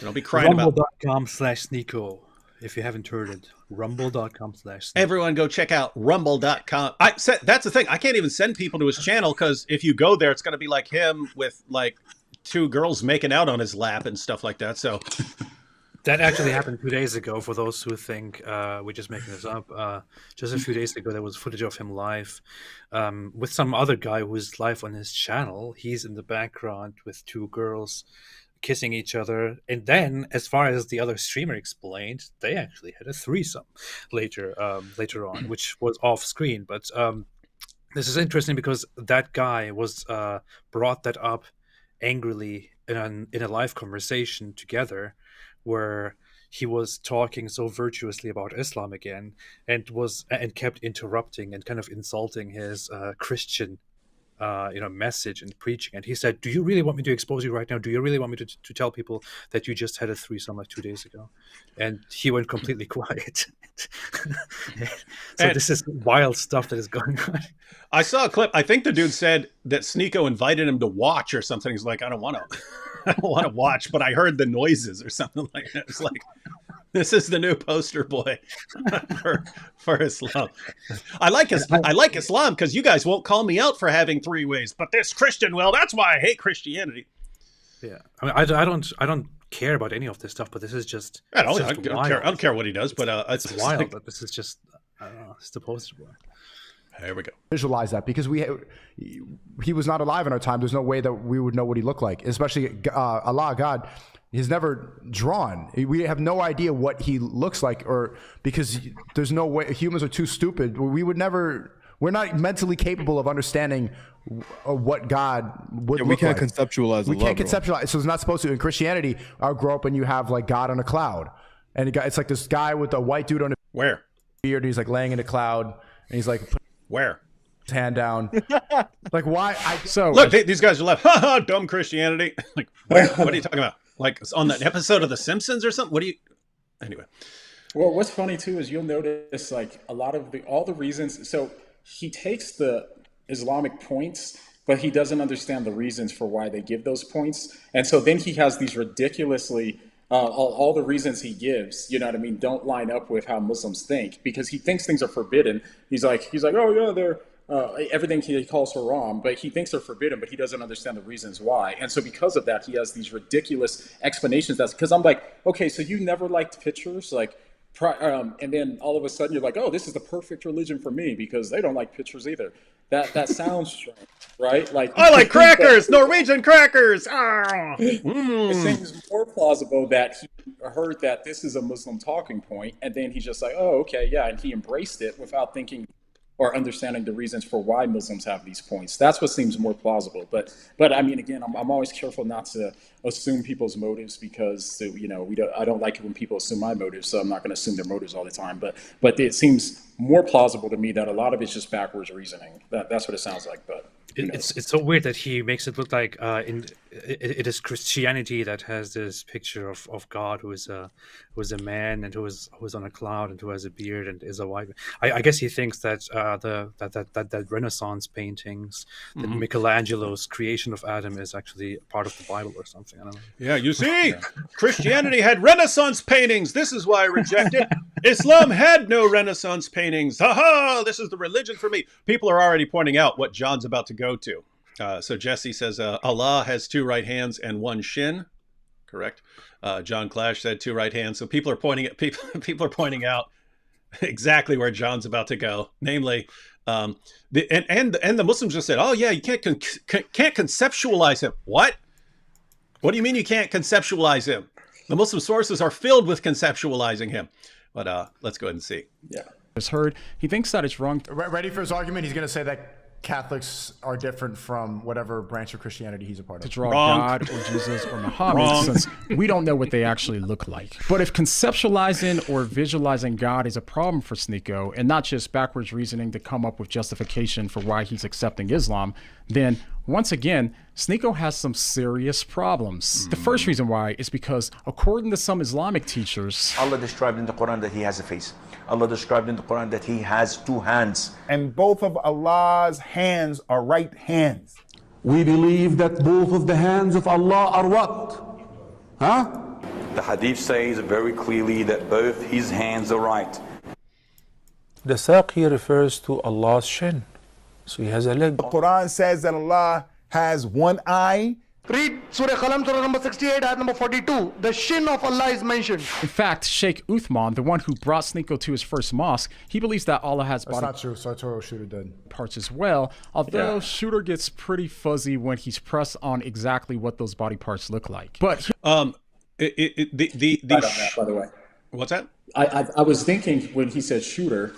I was thinking he was talking about Uthman, but I think I have that wrong because he was talking about Uthman in this clip I was listening to. Then he said Shooter's the one that brought him to the mosque.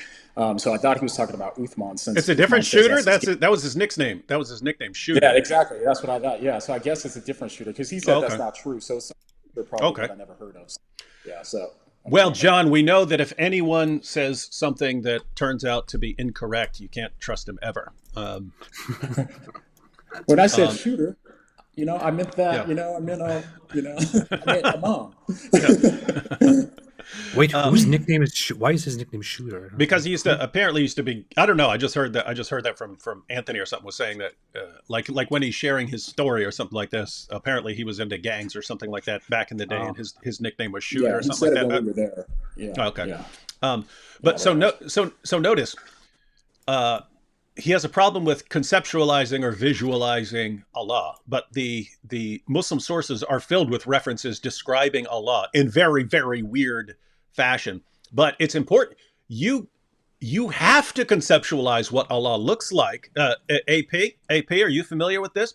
Are you familiar with the hadiths where you're only going to be able to recognize Allah at the judgment because he's going to lift up his robe and show you his shin? Yes. And Muslims are said, it said that the true followers of Islam are going to recognize him by his shin. This means that you have to have an idea of at least what his shin is like, Muslims, or you're not going to recognize him at the judgment. Am I crazy here, AP? Yeah, no. Yeah.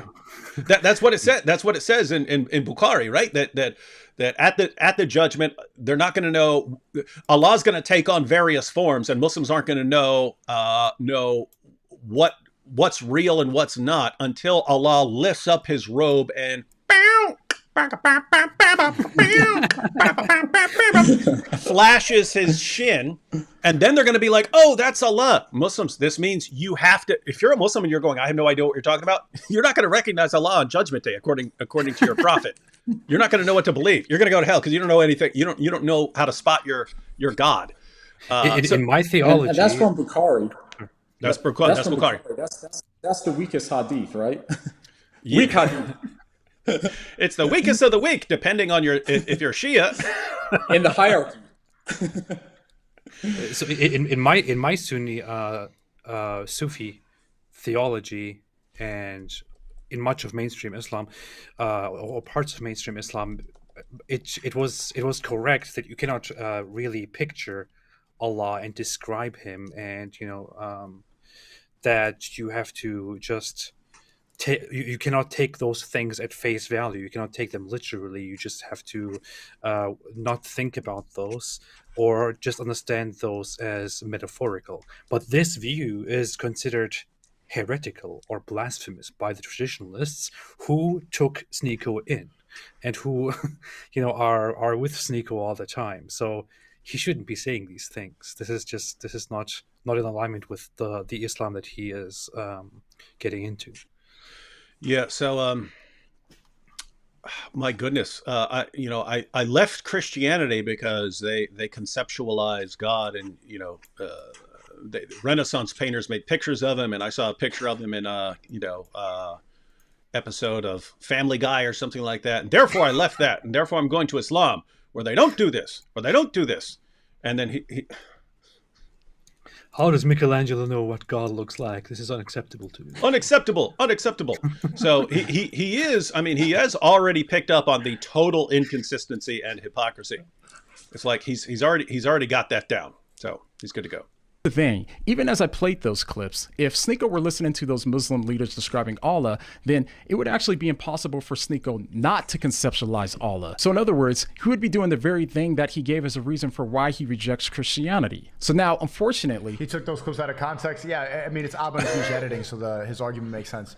But also, that doesn't refute the fact that I said that there's no depictions. This guy's good, isn't he? Oh, you took that out of context. Out of context. You said and exactly. How would he even know? Think about this, though. How would he know that would be out of context anyway? Did he watch those clips? He's not familiar at all with the doctrine. That's why he's going to just assume they're out of context. Yeah, is he? Wait. Was he saying that you're taking those clips of Muslim scholars saying that Allah has body parts, and he's saying you're taking those out of context? No, he's not. That is basic, fundamental 101 Salafi Islam. That's what he doesn't understand. Yeah. Wow. Hey, for those of you who are watching, guys, I'm just tossing all these nuggets of YouTube knowledge out repeatedly. Sneako destroys Salafis. That's it. He play the clip of him and then play what Salafis think, and he destroyed Salafis. And I'm saying that because lots of the popular da'is are Salafis. So yeah. So, and what people don't realize, it's funny too, because I had comments from Muslims on my video saying, oh, you're hating on Islam. And I'm thinking, I'm not hating on Islam. I'm like, you shouldn't be mad at me. It's not me versus Islam on this video. This is Sneako versus Islam. This has nothing to do with me. You know what I mean? And I try to make a point of that too. There's a comment here though that you guys missed. It says we can't conceptualize God's face, but we can his nature. But remember, even in the first clip, didn't the guy just say, he's like, God has a head. He has one eye in the other clip. so I think that is conceptualizing his face, but I don't know. What do I know? Yeah, anyways. Yeah, you don't know because you're not Sneako. All right, more from our super smart friend Sneako. Is different than depiction. Sneako's in a bit of a dilemma. He can either accept or reject exactly what those body parts look like. But here's the thing, even as I played those clips, if Sneako were listening to those Muslim leaders describing Allah, then it would actually be impossible for Sneako not to conceptualize Allah. So in other words, he would be doing the very thing that he gave as a reason for why he rejects Christianity. So now, unfortunately, he took those clips out of context. Yeah, I mean, it's Abba and Preach editing, so his argument makes sense. But also, that doesn't refute the fact that I said that there's no depictions.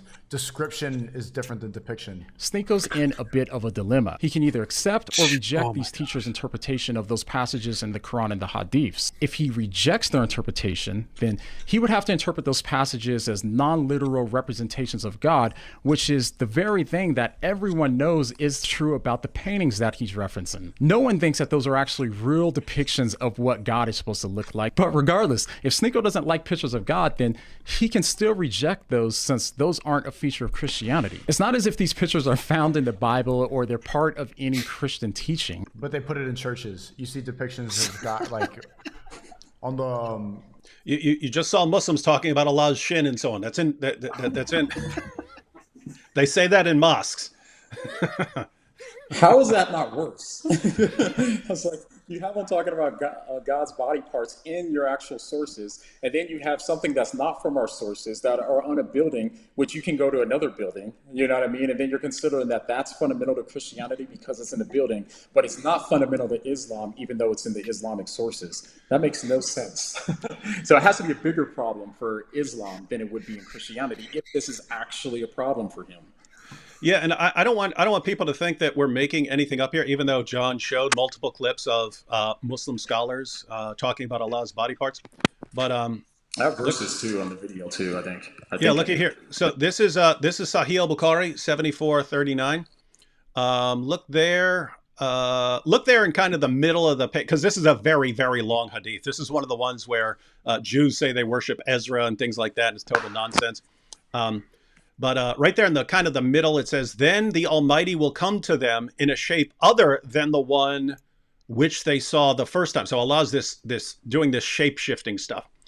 And he will say, I am your Lord. And they will say, you are not our Lord. And none will speak to him then but the prophets. And then it will be said to them, do you know any sign by which you can recognize him? Notice, Allah comes to them in some other form and says that he's their Lord. And then Muslims say, you're not our Lord. They're denying that he's their Lord because he's appearing to them in a form that they don't recognize. And none will speak to him but the prophets. And then it will be said to them, do you know any sign by which you can recognize him? Is there any way you can recognize Allah when you see him? They will say, the shin. And so Allah will then uncover his shin, whereupon every believer will prostrate before him, and there will remain those who used to prostrate before him just for showing off and for gaining good reputation. Notice, how do they recognize him? His shin. That's how they recognize him. Interesting stuff. The giant glass ceilings and everything, you see depictions. Obvious. What's that? One more point on that real quick, because if you notice, I use the words conceptualize and visualize. So let's just say that he doesn't have a problem with the words, but he has a problem with the pictures. But in the clips, the reason I use those two words, because those are the exact same words that he uses in those clips. He says conceptualize and visualize. And so it doesn't matter if it's words or pictures in that sense, because you're still conceptualizing or visualizing when these descriptions are being demonstrated in words. So it doesn't really help his argument there. Wow, you're right. He actually explicitly says that, right? That's fun. Yeah. Yeah, so he has a problem with visualizing and conceptualizing. If he says conceptualize is a problem, well, great. You've got the conceptualization of Allah over and over again in the Muslim sources, like a beating drum, and in pretty mainstream Islamic theology. If his problem is with visualizing God, well, this isn't part of Christianity. It's people who are making paintings later. But if you have a problem, I think you're about to play the clip of Mufti Abu Layth saying, if you have a problem visualizing it, Mufti Abu Layth points out, you can't not visualize this when you read about Allah's two right hands and his shin. You can't. Human beings we think in terms of images, right? So if I say don't think about an elephant, a lot of people are just instantly going to get an image of an elephant in their head, even if I just told you don't think of an elephant. Well, if you're talking about, if you actually go through a list of Allah's body part, you can't help but start thinking, oh my goodness, wait, what? Wait, what? All right, let's go. Yeah, don't think about two right hands. God is an old white man. But on the other hand, if he does accept those... And even culturally, it's forbidden to draw Muhammad, peace be upon him, or even it's completely against even drawing Jesus. You can't do that. Muslims' interpretations of Allah, then he should reject Islam since he's against conceptualizing or visualizing God. And not only that, but he should also accept Christianity because even as Mufti Abdul Layth says, the Quranic depiction of Allah is far worse than God being pictured as a white man. Yeah, honestly, that is not good. They've got some picture of some kind of a gremlin. Guys, keep in mind, he is talking about mainstream Salafi Islam, which he rejects. But he's saying he even says in the longer clip, he even says, and they tell us, so they list his body parts, and then they tell us, but don't try to visualize it. And he goes, too late. he says too late, right? I can't not. He says it's too late, mate, or something like that. Yeah, too late. And then he says they've got an image of a gremlin. All right. Last but definite. What's that? I said, what's worse, picturing an old white man or the gremlin? You know what I mean? So yeah. Yeah. And that's the thing. It's like the gremlin is what you get from reading the sources. You don't get old white man in the clouds and stuff like this in anything you would take seriously as a Christian. If you take the Muslim sources seriously, you do get something that looks an awful lot like a gremlin. And then you even have other things like it's in I think it's in Tabari where Adam is created as, you actually have a weird passage where Adam is created as a kind of copy of Allah, but it means like he's physically looks the same. And then, but he creates him as like a statue at first or something like that. And then Satan is walking along and he thinks it's Allah, but he can't figure it out. So he crawls in to Adam and he comes out and then he realizes, that's not Allah, even though it looks exactly the same, because this thing is hollow, whereas Allah is solid. And so he actually crawls through Adam's digestive tract to realize that it's not Allah that he's crawling through. And it's like, wait, how are you not visualizing that if you're in your descriptions? Anyway, weird, wild stuff. Let's go. Not least, is perhaps the most absurd of them all. The fifth reason that he gives for rejecting Christianity and embracing Islam is the fact that the Bible's been changed and the Quran hasn't. But you're probably wondering to yourself right now, why would that be the most absurd of all of his claims, since that's a claim that Muslims often make? Well, it's not the ignorance of the claim that makes it the most interesting, but instead it's the way that he argues for it. So the context here in this clip that I'm about to play is that Sneako is having a debate with Gideon on Islam and Christianity, and Sneako is coming across as if he literally doesn't know any of the basics of the Bible. What's the chapter and verse of that? Matt, verse 39. What's the chapter? I don't know. There's been so many different... He clicks on... It says... This is why I said he doesn't even know what the book of Matthew is, right? He says Matt.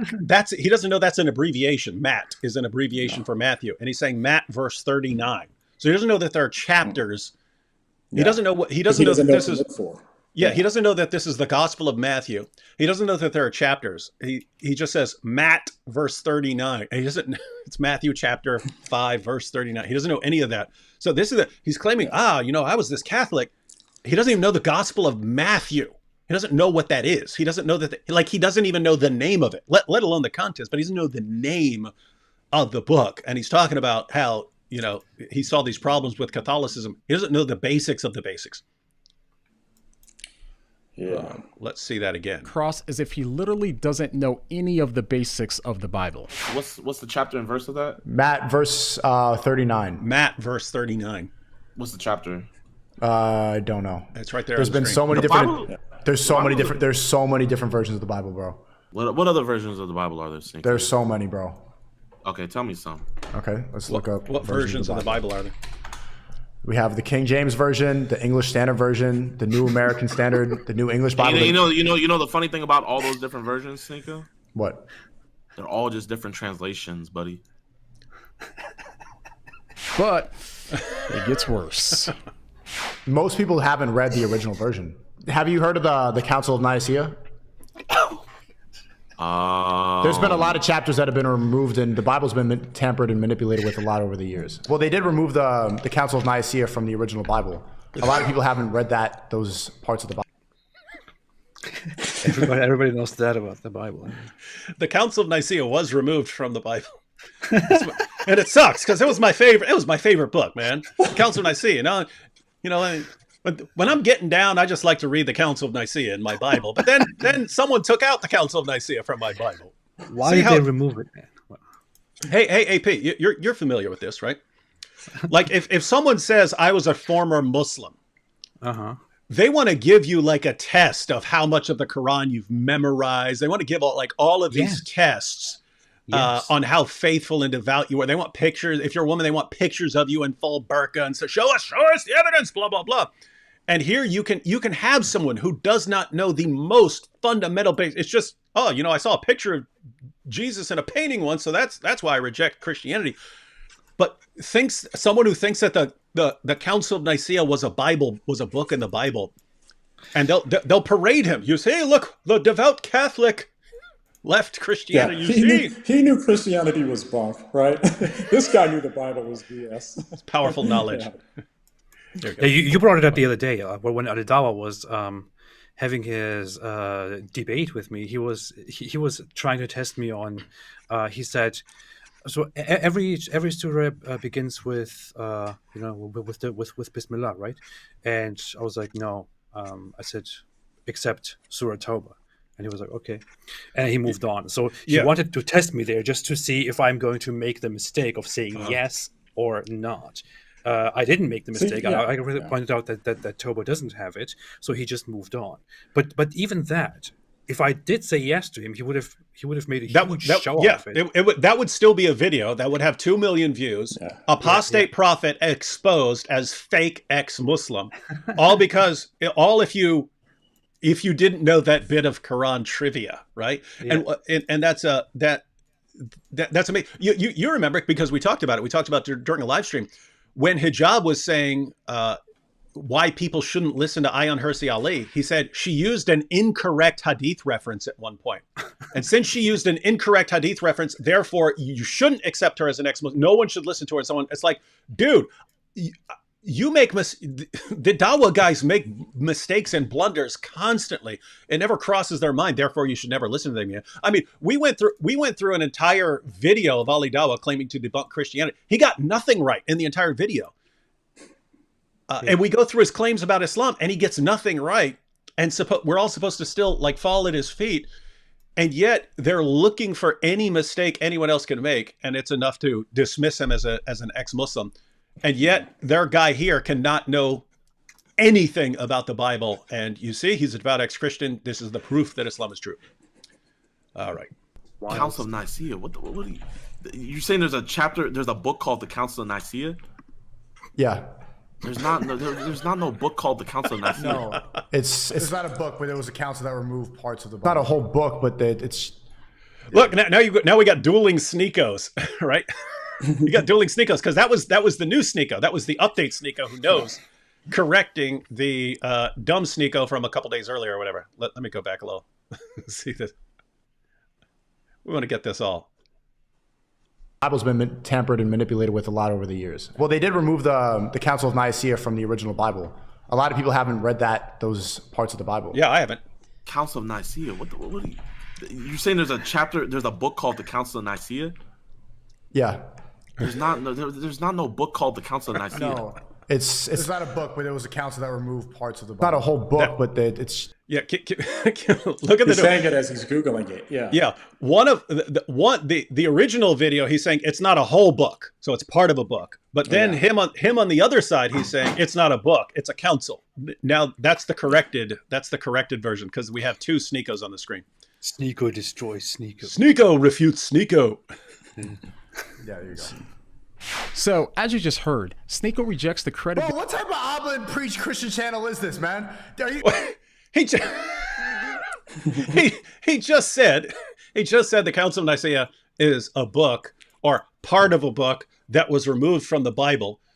John posts that, and then he freaks out. Isn't this interesting? It's like AP. If you made a blunder like that about the Quran and Muslims pointed it out, would they have a problem pointing out that you have no clue what you're talking about? Not at all. They would be talking about it for years.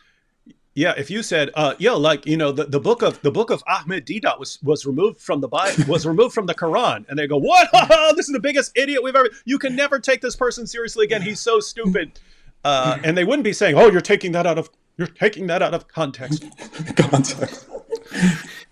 I mean, they even do like one example. There is a video which goes around, which is going around. That is where Ali Dawa told me to recite the shortest surah, Surah Kawthar, and I said I'm not reciting anything. They just took that part. He published it first as a short video with the title "Ex-Muslim doesn't know shortest Quran chapter," which is not even true. Like I'm saying I'm not reciting anything, and it is, you know. Haven't you recited that during live streams before? I have. I recall that. Yeah, I have. I mean, that's a prayer that everybody. You're just knows saying you're just saying I'm not. You're just saying I'm not going down this road with you because no, anything you do is just gonna keep giving you requirements and so on. So you just said we're not going down this road. Yeah. I know exactly what he was doing, so I said I'm not reciting anything, and he just took that and titled it "Shocker." Ex-Muslim doesn't know. And made a short video out of it, and now it has like 2 million views. Yeah, and that's how they do it. And I keep seeing this brought up by Muslims over and over again. Oh, aren't you the one who can't even recite the shortest surah? No, but that's what they do. See? Here's another thing. If Sneako has a problem with people taking things out of context, we could actually prove those things. And I bet you anything, he probably wouldn't address it publicly. He wouldn't say that this is a problem in Islamic, and he probably wouldn't even question the fact that they could actually be lying to him since they're lying with a lot of this kind of stuff too. That's what's so bad about it. But I mean, I understand it's human nature to some degree when you get pot committed into something, you know what I mean? It's harder for you to weasel out, especially since he made so public about this and he's been talking about it so much. Then it makes it harder for him to be like, oh, actually, that was stupid, especially knowing that that's a death sentence for him if he becomes an apostate. You know what I mean? So, yeah. So anyways, he has some problems there. But. And you've got these guys who are, telling him stuff. And I think it was a comment on our live stream from last night. Someone said something along the lines of, the most shocking thing to me is not that these Dawa guys feel totally comfortable lying to people. It's more that the people feel totally comfortable being lied to. Like, even when you expose, hey, you have been lied to. Like, what they just told you is a complete lie. What you just heard is a complete lie. They just don't care. They just move on like it's nothing. And I've seen that over and over again. You can take a follower of Ali Dawa, Muhammad Hijab, can show them where they've been lied to by their Dawa hero. It doesn't bother them even slightly. It is very, I don't know, it's very interesting stuff. Let's see what we got here. Do you see the selective editing here? No. I went and explained exactly what the Council of Nicaea was in that debate, and he completely clips it out because there's silence, and then to his viewers, he's like, whoa. Did he or did he not claim that the Council of Nicaea is a book of the Bible? Yes. Yeah. You point, oh my goodness, man. And here's the thing that's funny. He says, I went on to explain it, and he cut that out. He doesn't realize I actually go on to his explanation and respond to that in like 10 seconds. All right. So that's kind of funny. Let's see. Let's see John selectively editing everything and ripping everything out of context. He was quiet for 3 seconds. Debunked? Silence doesn't mean debunked. That means that we're figuring things out and having a combo. What the fuck? Ability of the Bible in favor of Islam. What the fuck is this? Oh my goodness. Because they removed the book of the council. Shameful language from from Islam. Anyway, He says Nicaea figuring out. What he means is he was Googling it and just trying to read whatever he sees there, and he was even reading that wrong. Yeah, and notice he's stating these things as fact, and then when a dude says there's no book of the, then he's Googling it. It's like, oh, just figuring it out. Yeah, which means you had no clue what you're talking about when you're talking about stuff. Oh my goodness. Yeah. Bible. Now, for anyone who knows literally anything about church history, they know that the Council of Nicaea is not a book, but instead it's a council. That's a good reaction. People also tend to know that the Gospel of Matthew is a book in the Bible. They don't think it's Matt. Oh, it's from Matt. It's Matt. Matt verse 39. Now, ordinarily, it wouldn't be a big deal that he's ignorant on Christianity and Islam since he's a new convert, but that's not the point. The point is, this is a problem since the reasons that he converted are based on the ignorance of Islam and Christianity. So after taking a second to Google the Council of Nicaea, Sneako says this. There's no book of...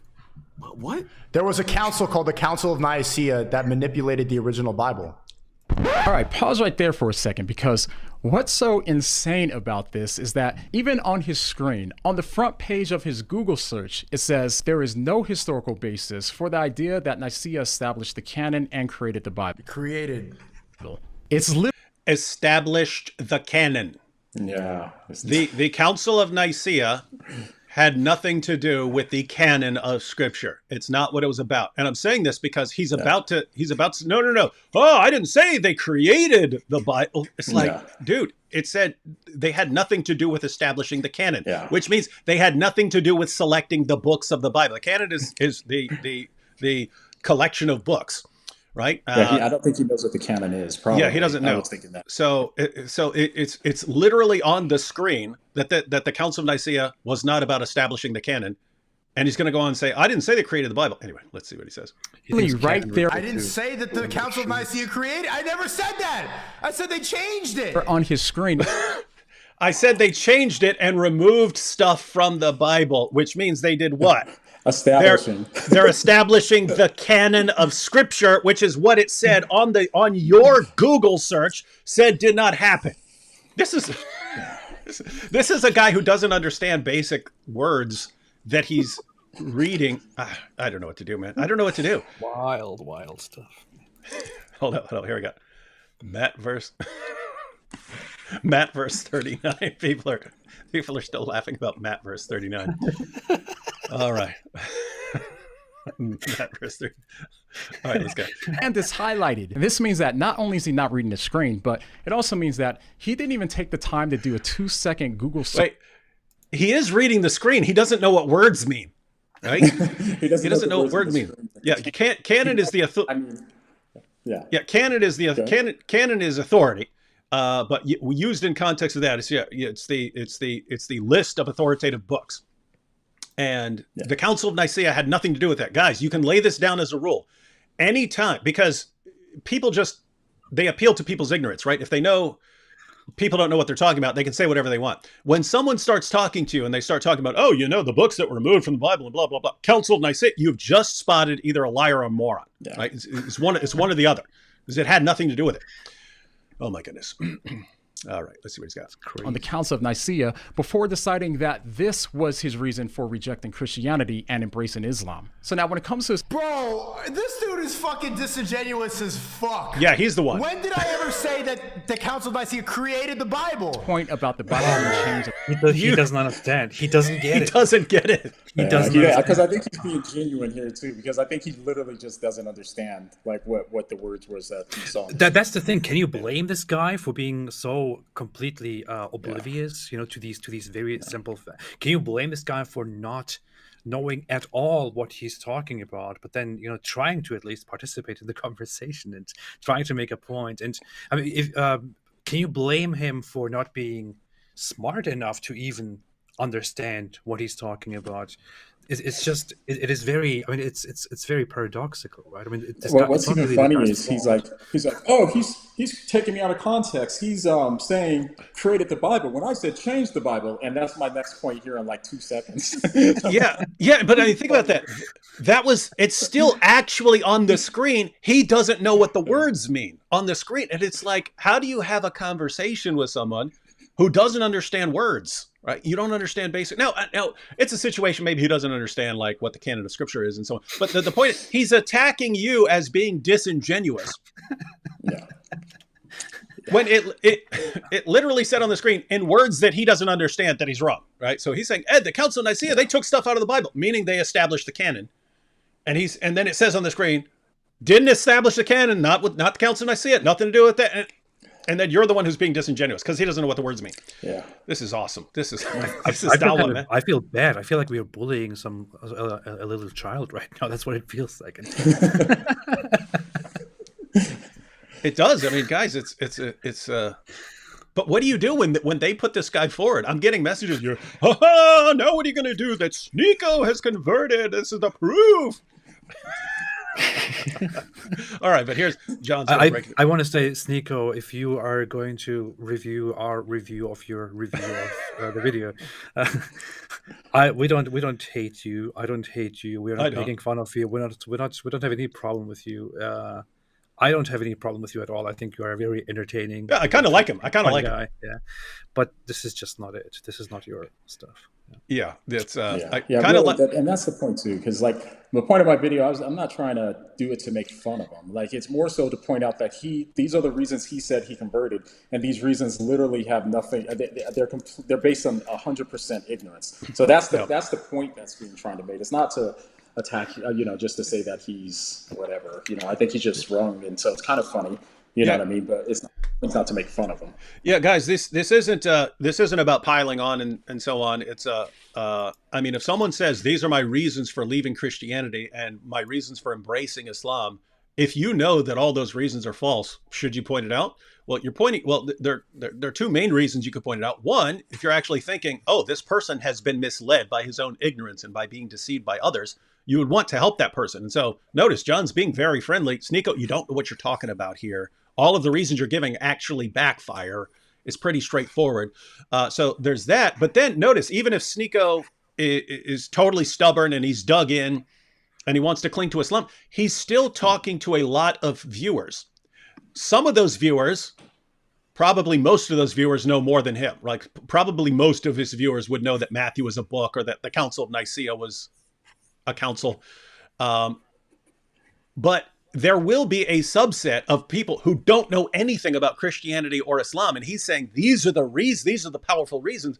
We don't want those people to be misled just because Sneako is clueless. So we respond. Yes. So, I don't know what else to do when people are spouting nonsense other than correcting it. Right. Let's see where he's going. Council of Nicaea.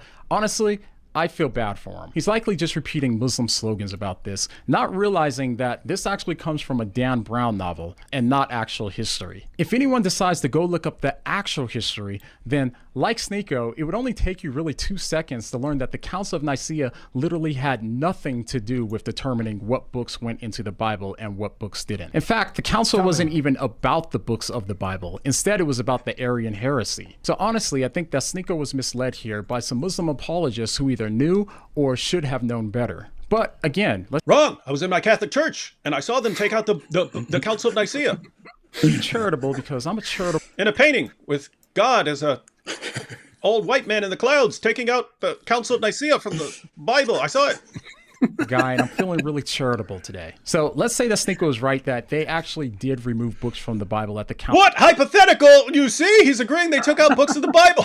I don't know what to do, man. I can't get through 5 seconds without seeing how deranged all of this is. Okay, let's go. Of Nicaea. Well, the problem with that claim is that we literally have tens of thousands of quotes from church fathers citing the scriptures long before, and we have dozens of manuscripts from before the Council of Nicaea. So which version of the Bible is he talking about? There's one. This from the guy who thinks that English Standard, because it's called English Standard Version or something like that, you're talking about different Bibles. Let's go ahead and see what he says here, and then we'll do a little experiment. Quran. There's one Quran. It's lasted 1400. He obviously didn't watch my video. He said that he doesn't even agree with Catholics. They haven't, bro. All Christians have their own version of the Bible. They're all different. All Christians have their own version of the Bible. They're all different. Wow, guys, he just don't say we misrepresented him or took him out of context. Maybe you could say he's exaggerating or something like that. But all Christians have different Bibles and so on. And he said the original Bible earlier too. Remember, he keeps saying, "Yeah, the original Bible is not like the Bibles today." Like, what original Bible? Yeah, what in the world is he talking about? It's a conspiracy. Oh, well, they didn't want you to know, but there's an original Bible. Then how would he know, right? Like, it doesn't make any sense in my mind. Yeah, it's funny. It's like I'm trying to figure out what to respond to, but I don't know what he's saying. I don't know what he's actually claiming that's not absurd, but it's because he has no idea what he's talking about. So guys, I asked both of you right before we were about to start. I said, bring a Bible. Bring a Bible. We'll do a little experiment, right?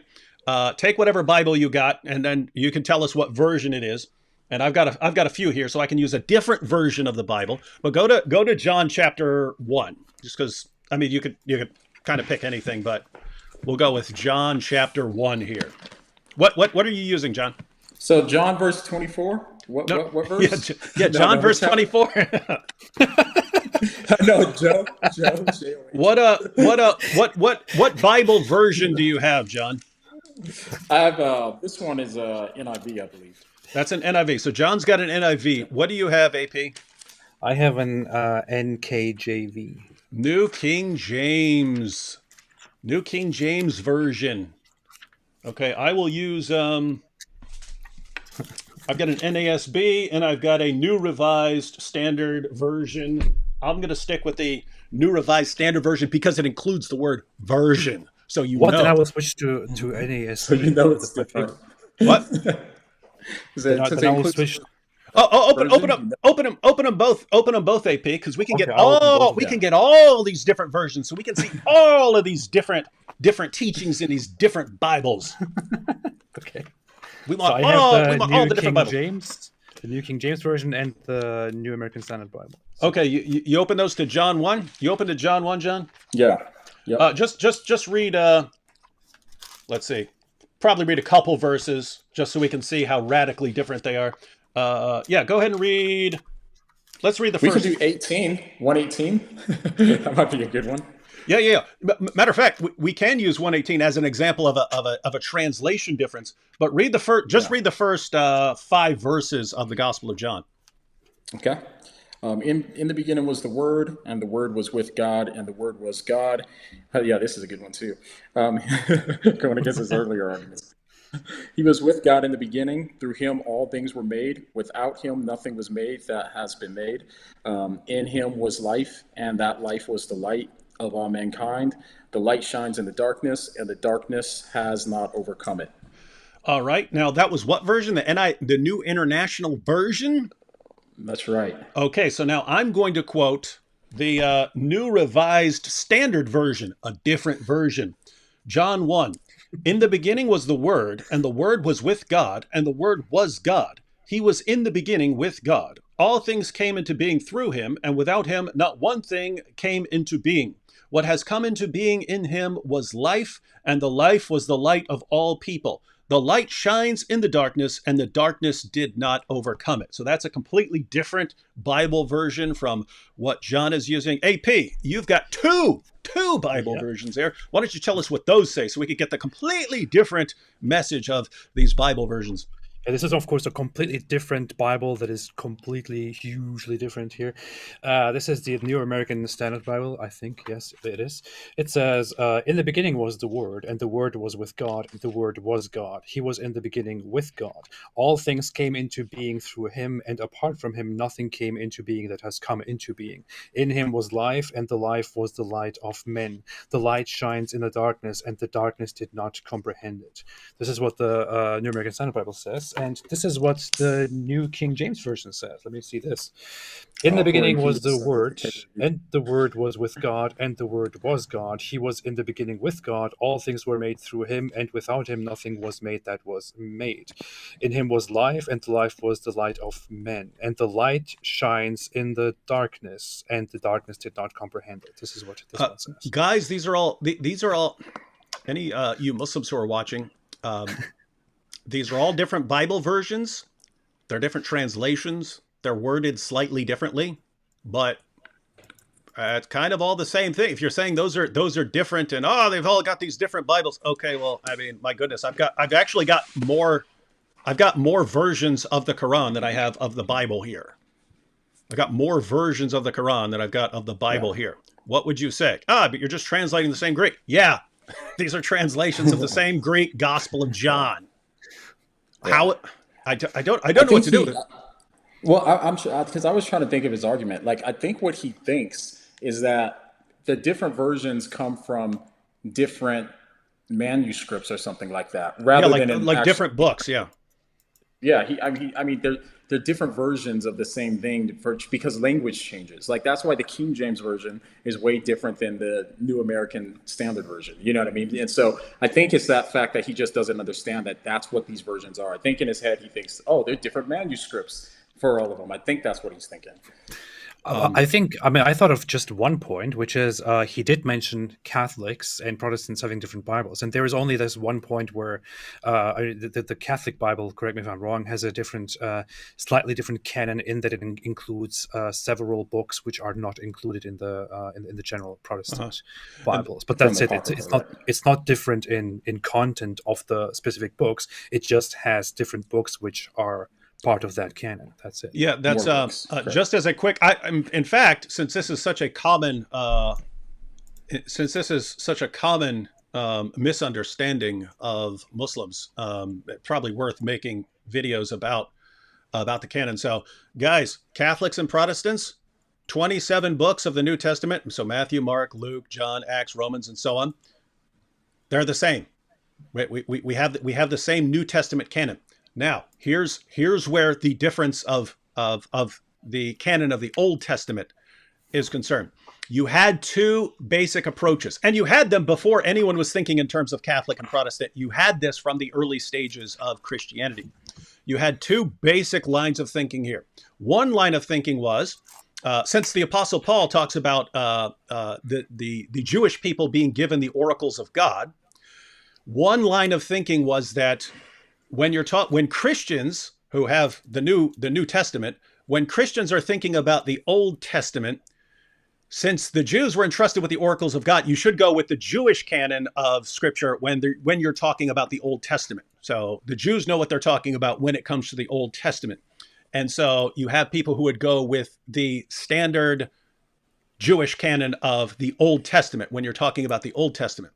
There was another line of thought, which is, because keep in mind, the Jews didn't just have the Old Testament as far as books. That was, they had their canon, but they had additional books.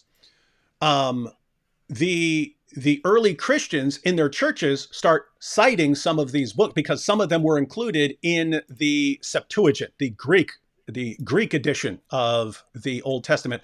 That included some books that were Greek that we call apocryphal.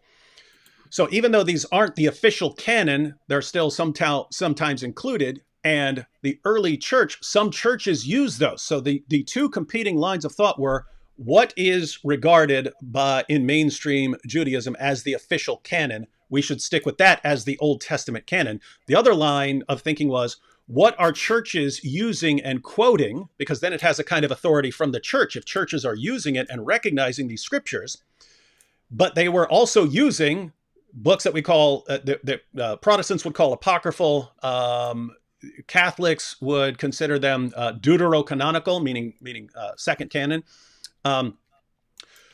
So the question is, what are the contents of the Old Testament? And if you go in one direction, you say, this is the canon according to the Jews, and we want to stick with that. Or you have, this is the Old Testament canon according to certain books that churches are using, and we'll recognize that. And so that, again, that's before that. Those two lines of thinking were there before Catholic and Protestants were having these disagreements.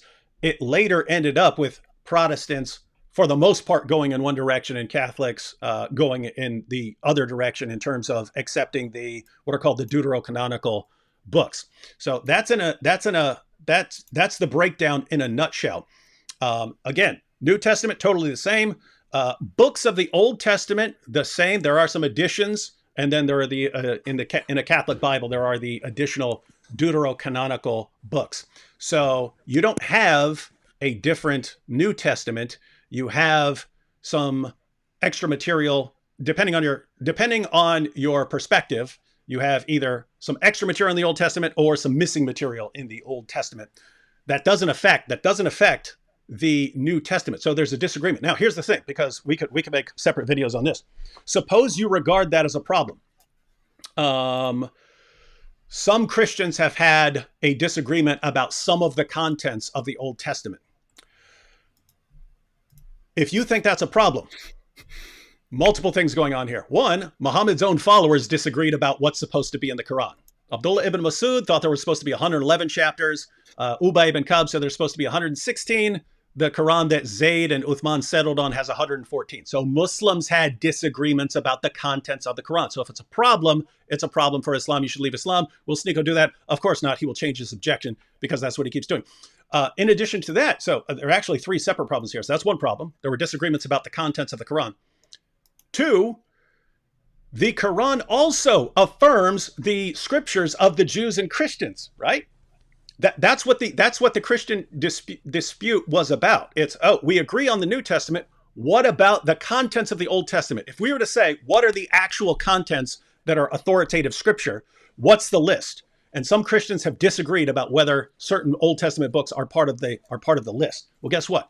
Islam also affirms the scriptures of the Jews and the scriptures of the Christians. So if you ask Muslims, what is Allah actually affirming when he affirms the scriptures of the Jews and Christians, you're going to get different answers from Muslims. Muslims will give you different answers about what the actual contents that are being affirmed as scripture are.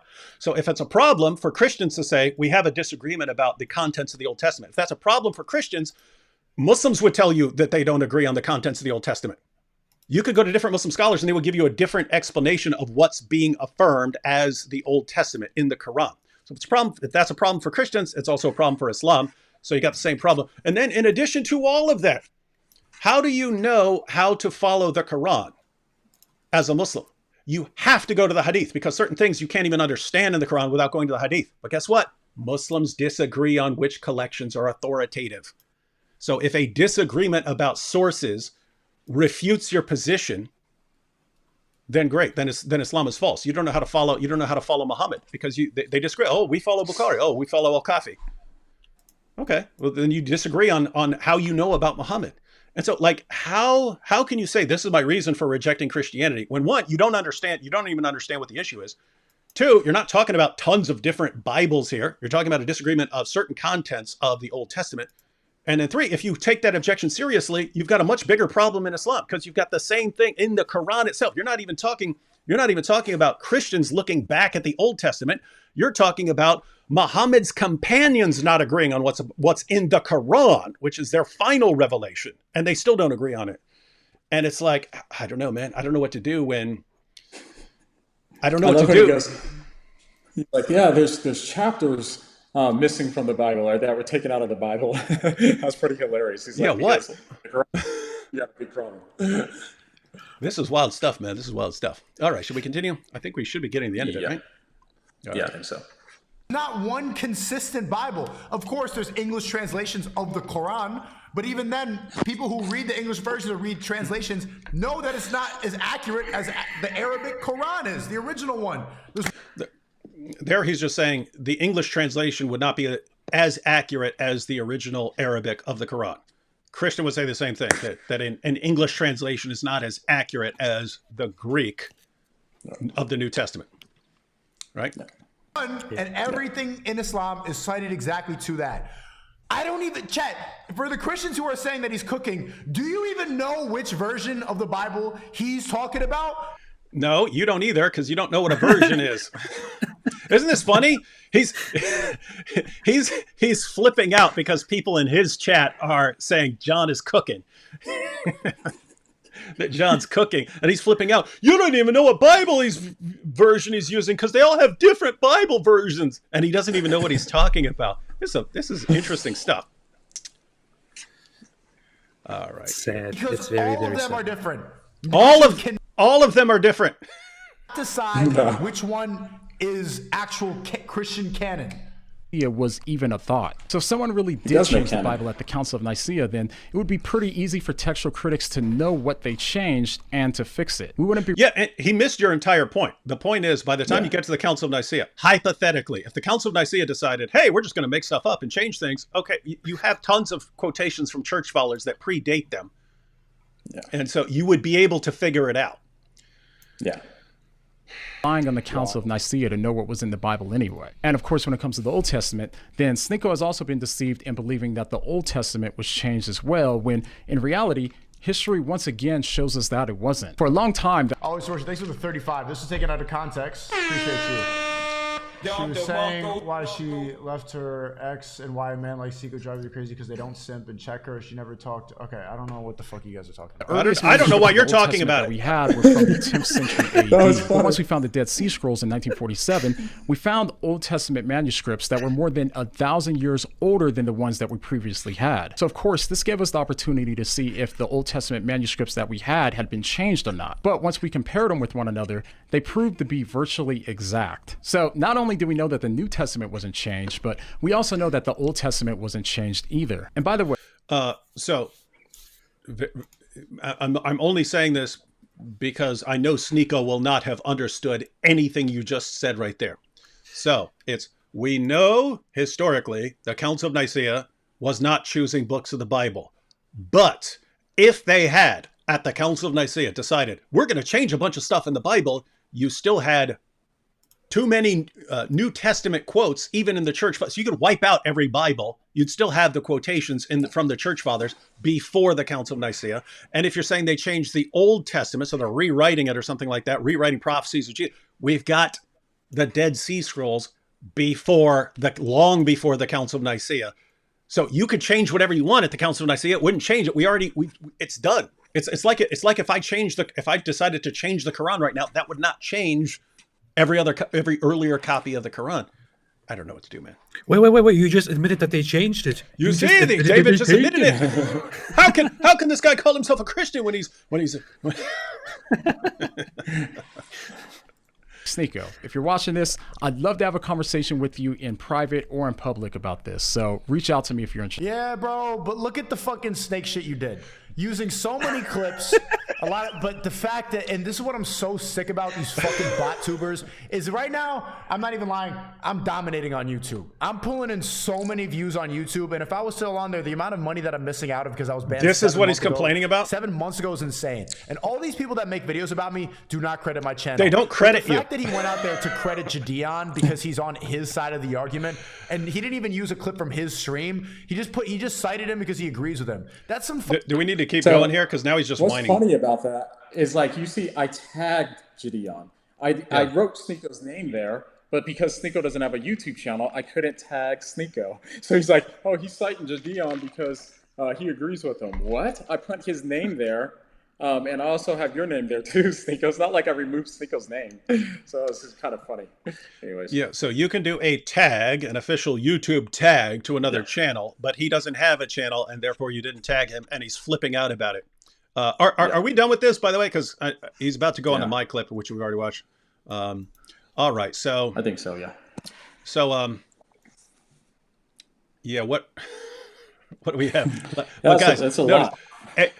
Every single reason he gave for converting to Islam was exposed as complete nonsense, that he didn't know what he was talking about when it comes to Christianity, and that he didn't know what he was talking about according to Islam. All of the objections should cause him to leave Islam and convert to Christianity, not leave Christianity and convert to Islam.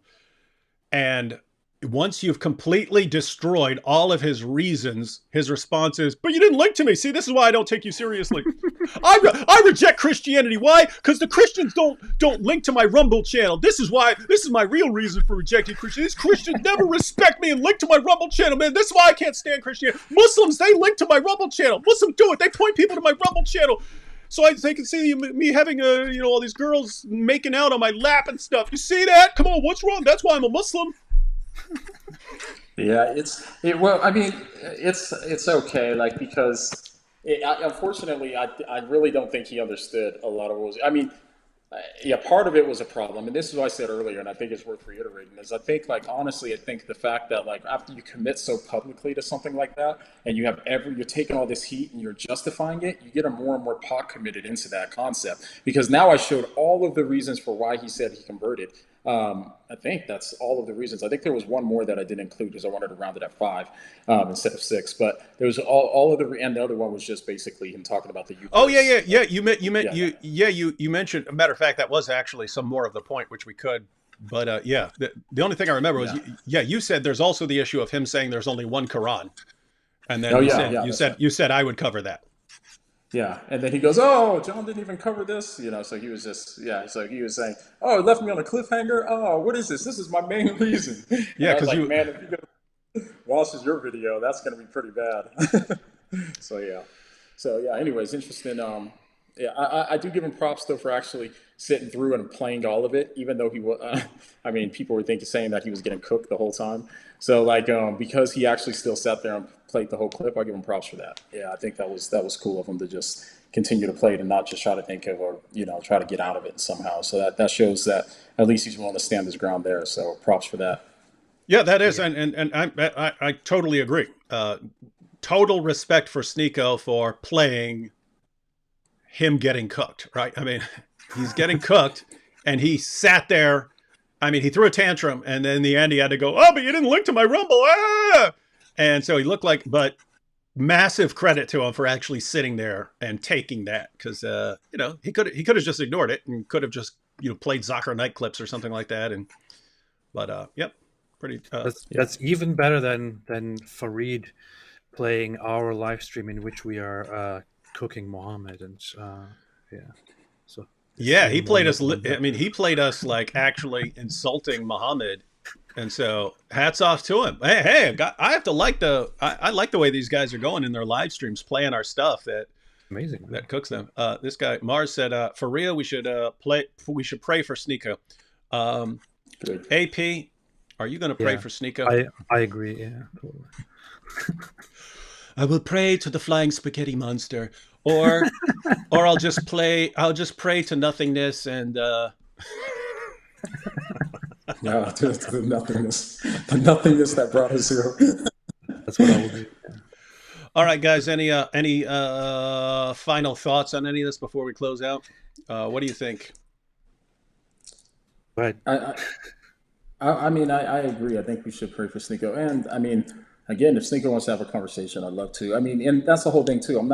I don't want to dunk on him, you know what I mean? So it's like, I'm going to be like, oh, I have all this knowledge you don't. Like, really just like that's why I said in private, because then it's not like, because I don't care. I mean, I'd like for him to actually come to knowledge of the truth, So of course I'd want to have a conversation with him to bring him in that direction. I don't care about clicks. He kept saying I'm trying to get clicks and whatever. Like, I mean, if we're keeping it above, I think my channel is bigger than his Rumble channel right now. You know what I mean? So it's not about that. It's really about just me actually caring about the issues at hand, So anyway, if he wants to have a conversation in private, cool. He can hear my side, and then he can decide what he wants to do after that. You know what I mean? Then that's cool. If not, that's cool as well. You know what I mean? But hopefully, he still wants to come understand the truth and try to look at things objectively, no matter what. So. All right, AP. Are you ready to return to Islam based on those powerful arguments? I will think about it. Yeah, but no, I just want to say, I want to just reiterate again that I might have said things as a reaction during this whole stream, in reaction to the stuff that he says that might be kind of insulting or condescending, but I mean, the idea is definitely, and the general attitude that I have. And that we have is definitely not to insult him, to make fun of him, to hate him, to point at him and say, "Oh, look at this idiot." It is just when we have to sit here and talk about the things that he says when he is presented as a new poster boy, and when he does go out there and talk about these things, when he is in a position to possibly influence other people. We have to respond to the things that he says. If the things that he says are very, very bad, and I'm not saying morally bad, I'm saying intellectually bad, then we have to point this out. But other than that, there is no hate for him, no hostility. I think I respect him as a human being, and I think that he's a funny and entertaining guy, and I'm always open to coming together and having an honest conversation with him as well, and without any attempt at all to, I don't know, humiliate him or whatever it might be. So yeah, it's all in good faith. Yeah. Yeah. So Sneako, my view is if you are talking to people, you are responsible for what you're telling them. And so if you're telling people completely false things, you're responsible for that. You're responsible for misleading people. And you know, if you don't care about that, if you don't care if you're getting things completely wrong and you're completely misrepresenting things, yeah, Islam's probably the religion for you, because your God, your new God and your new prophet were like that, right? They said things that are completely false, that demonstrated they have absolutely no clue what they're talking about. According to the Quran, Christians believe in a trinity made up of Allah, Jesus, and Mary. According to the Quran and the Hadith, Jews worship Ezra as the son of Allah. Show me a Jew ever who worshipped Ezra as the son of Allah. It's false. So yeah, you do have a good precedent in your religion for talking and having absolutely no clue what you're talking about. Your God and prophet are like that. But I hope you would actually be better, because again, you are responsible if you mislead other people. You're responsible if you are misleading other people. And what's weird is I would expect you to actually care. You say things, you said almost every reason you've given for rejecting Christianity and accepting Islam actually is more of a problem for Islam and should give you reasons for accepting Christianity. And when Jon McCray points that out to you, you get mad at Jon McCray. You don't get mad at the people who lied to you. You don't get mad at yourself for your ignorance and for spouting things that are completely false. You get mad at the person who corrects you.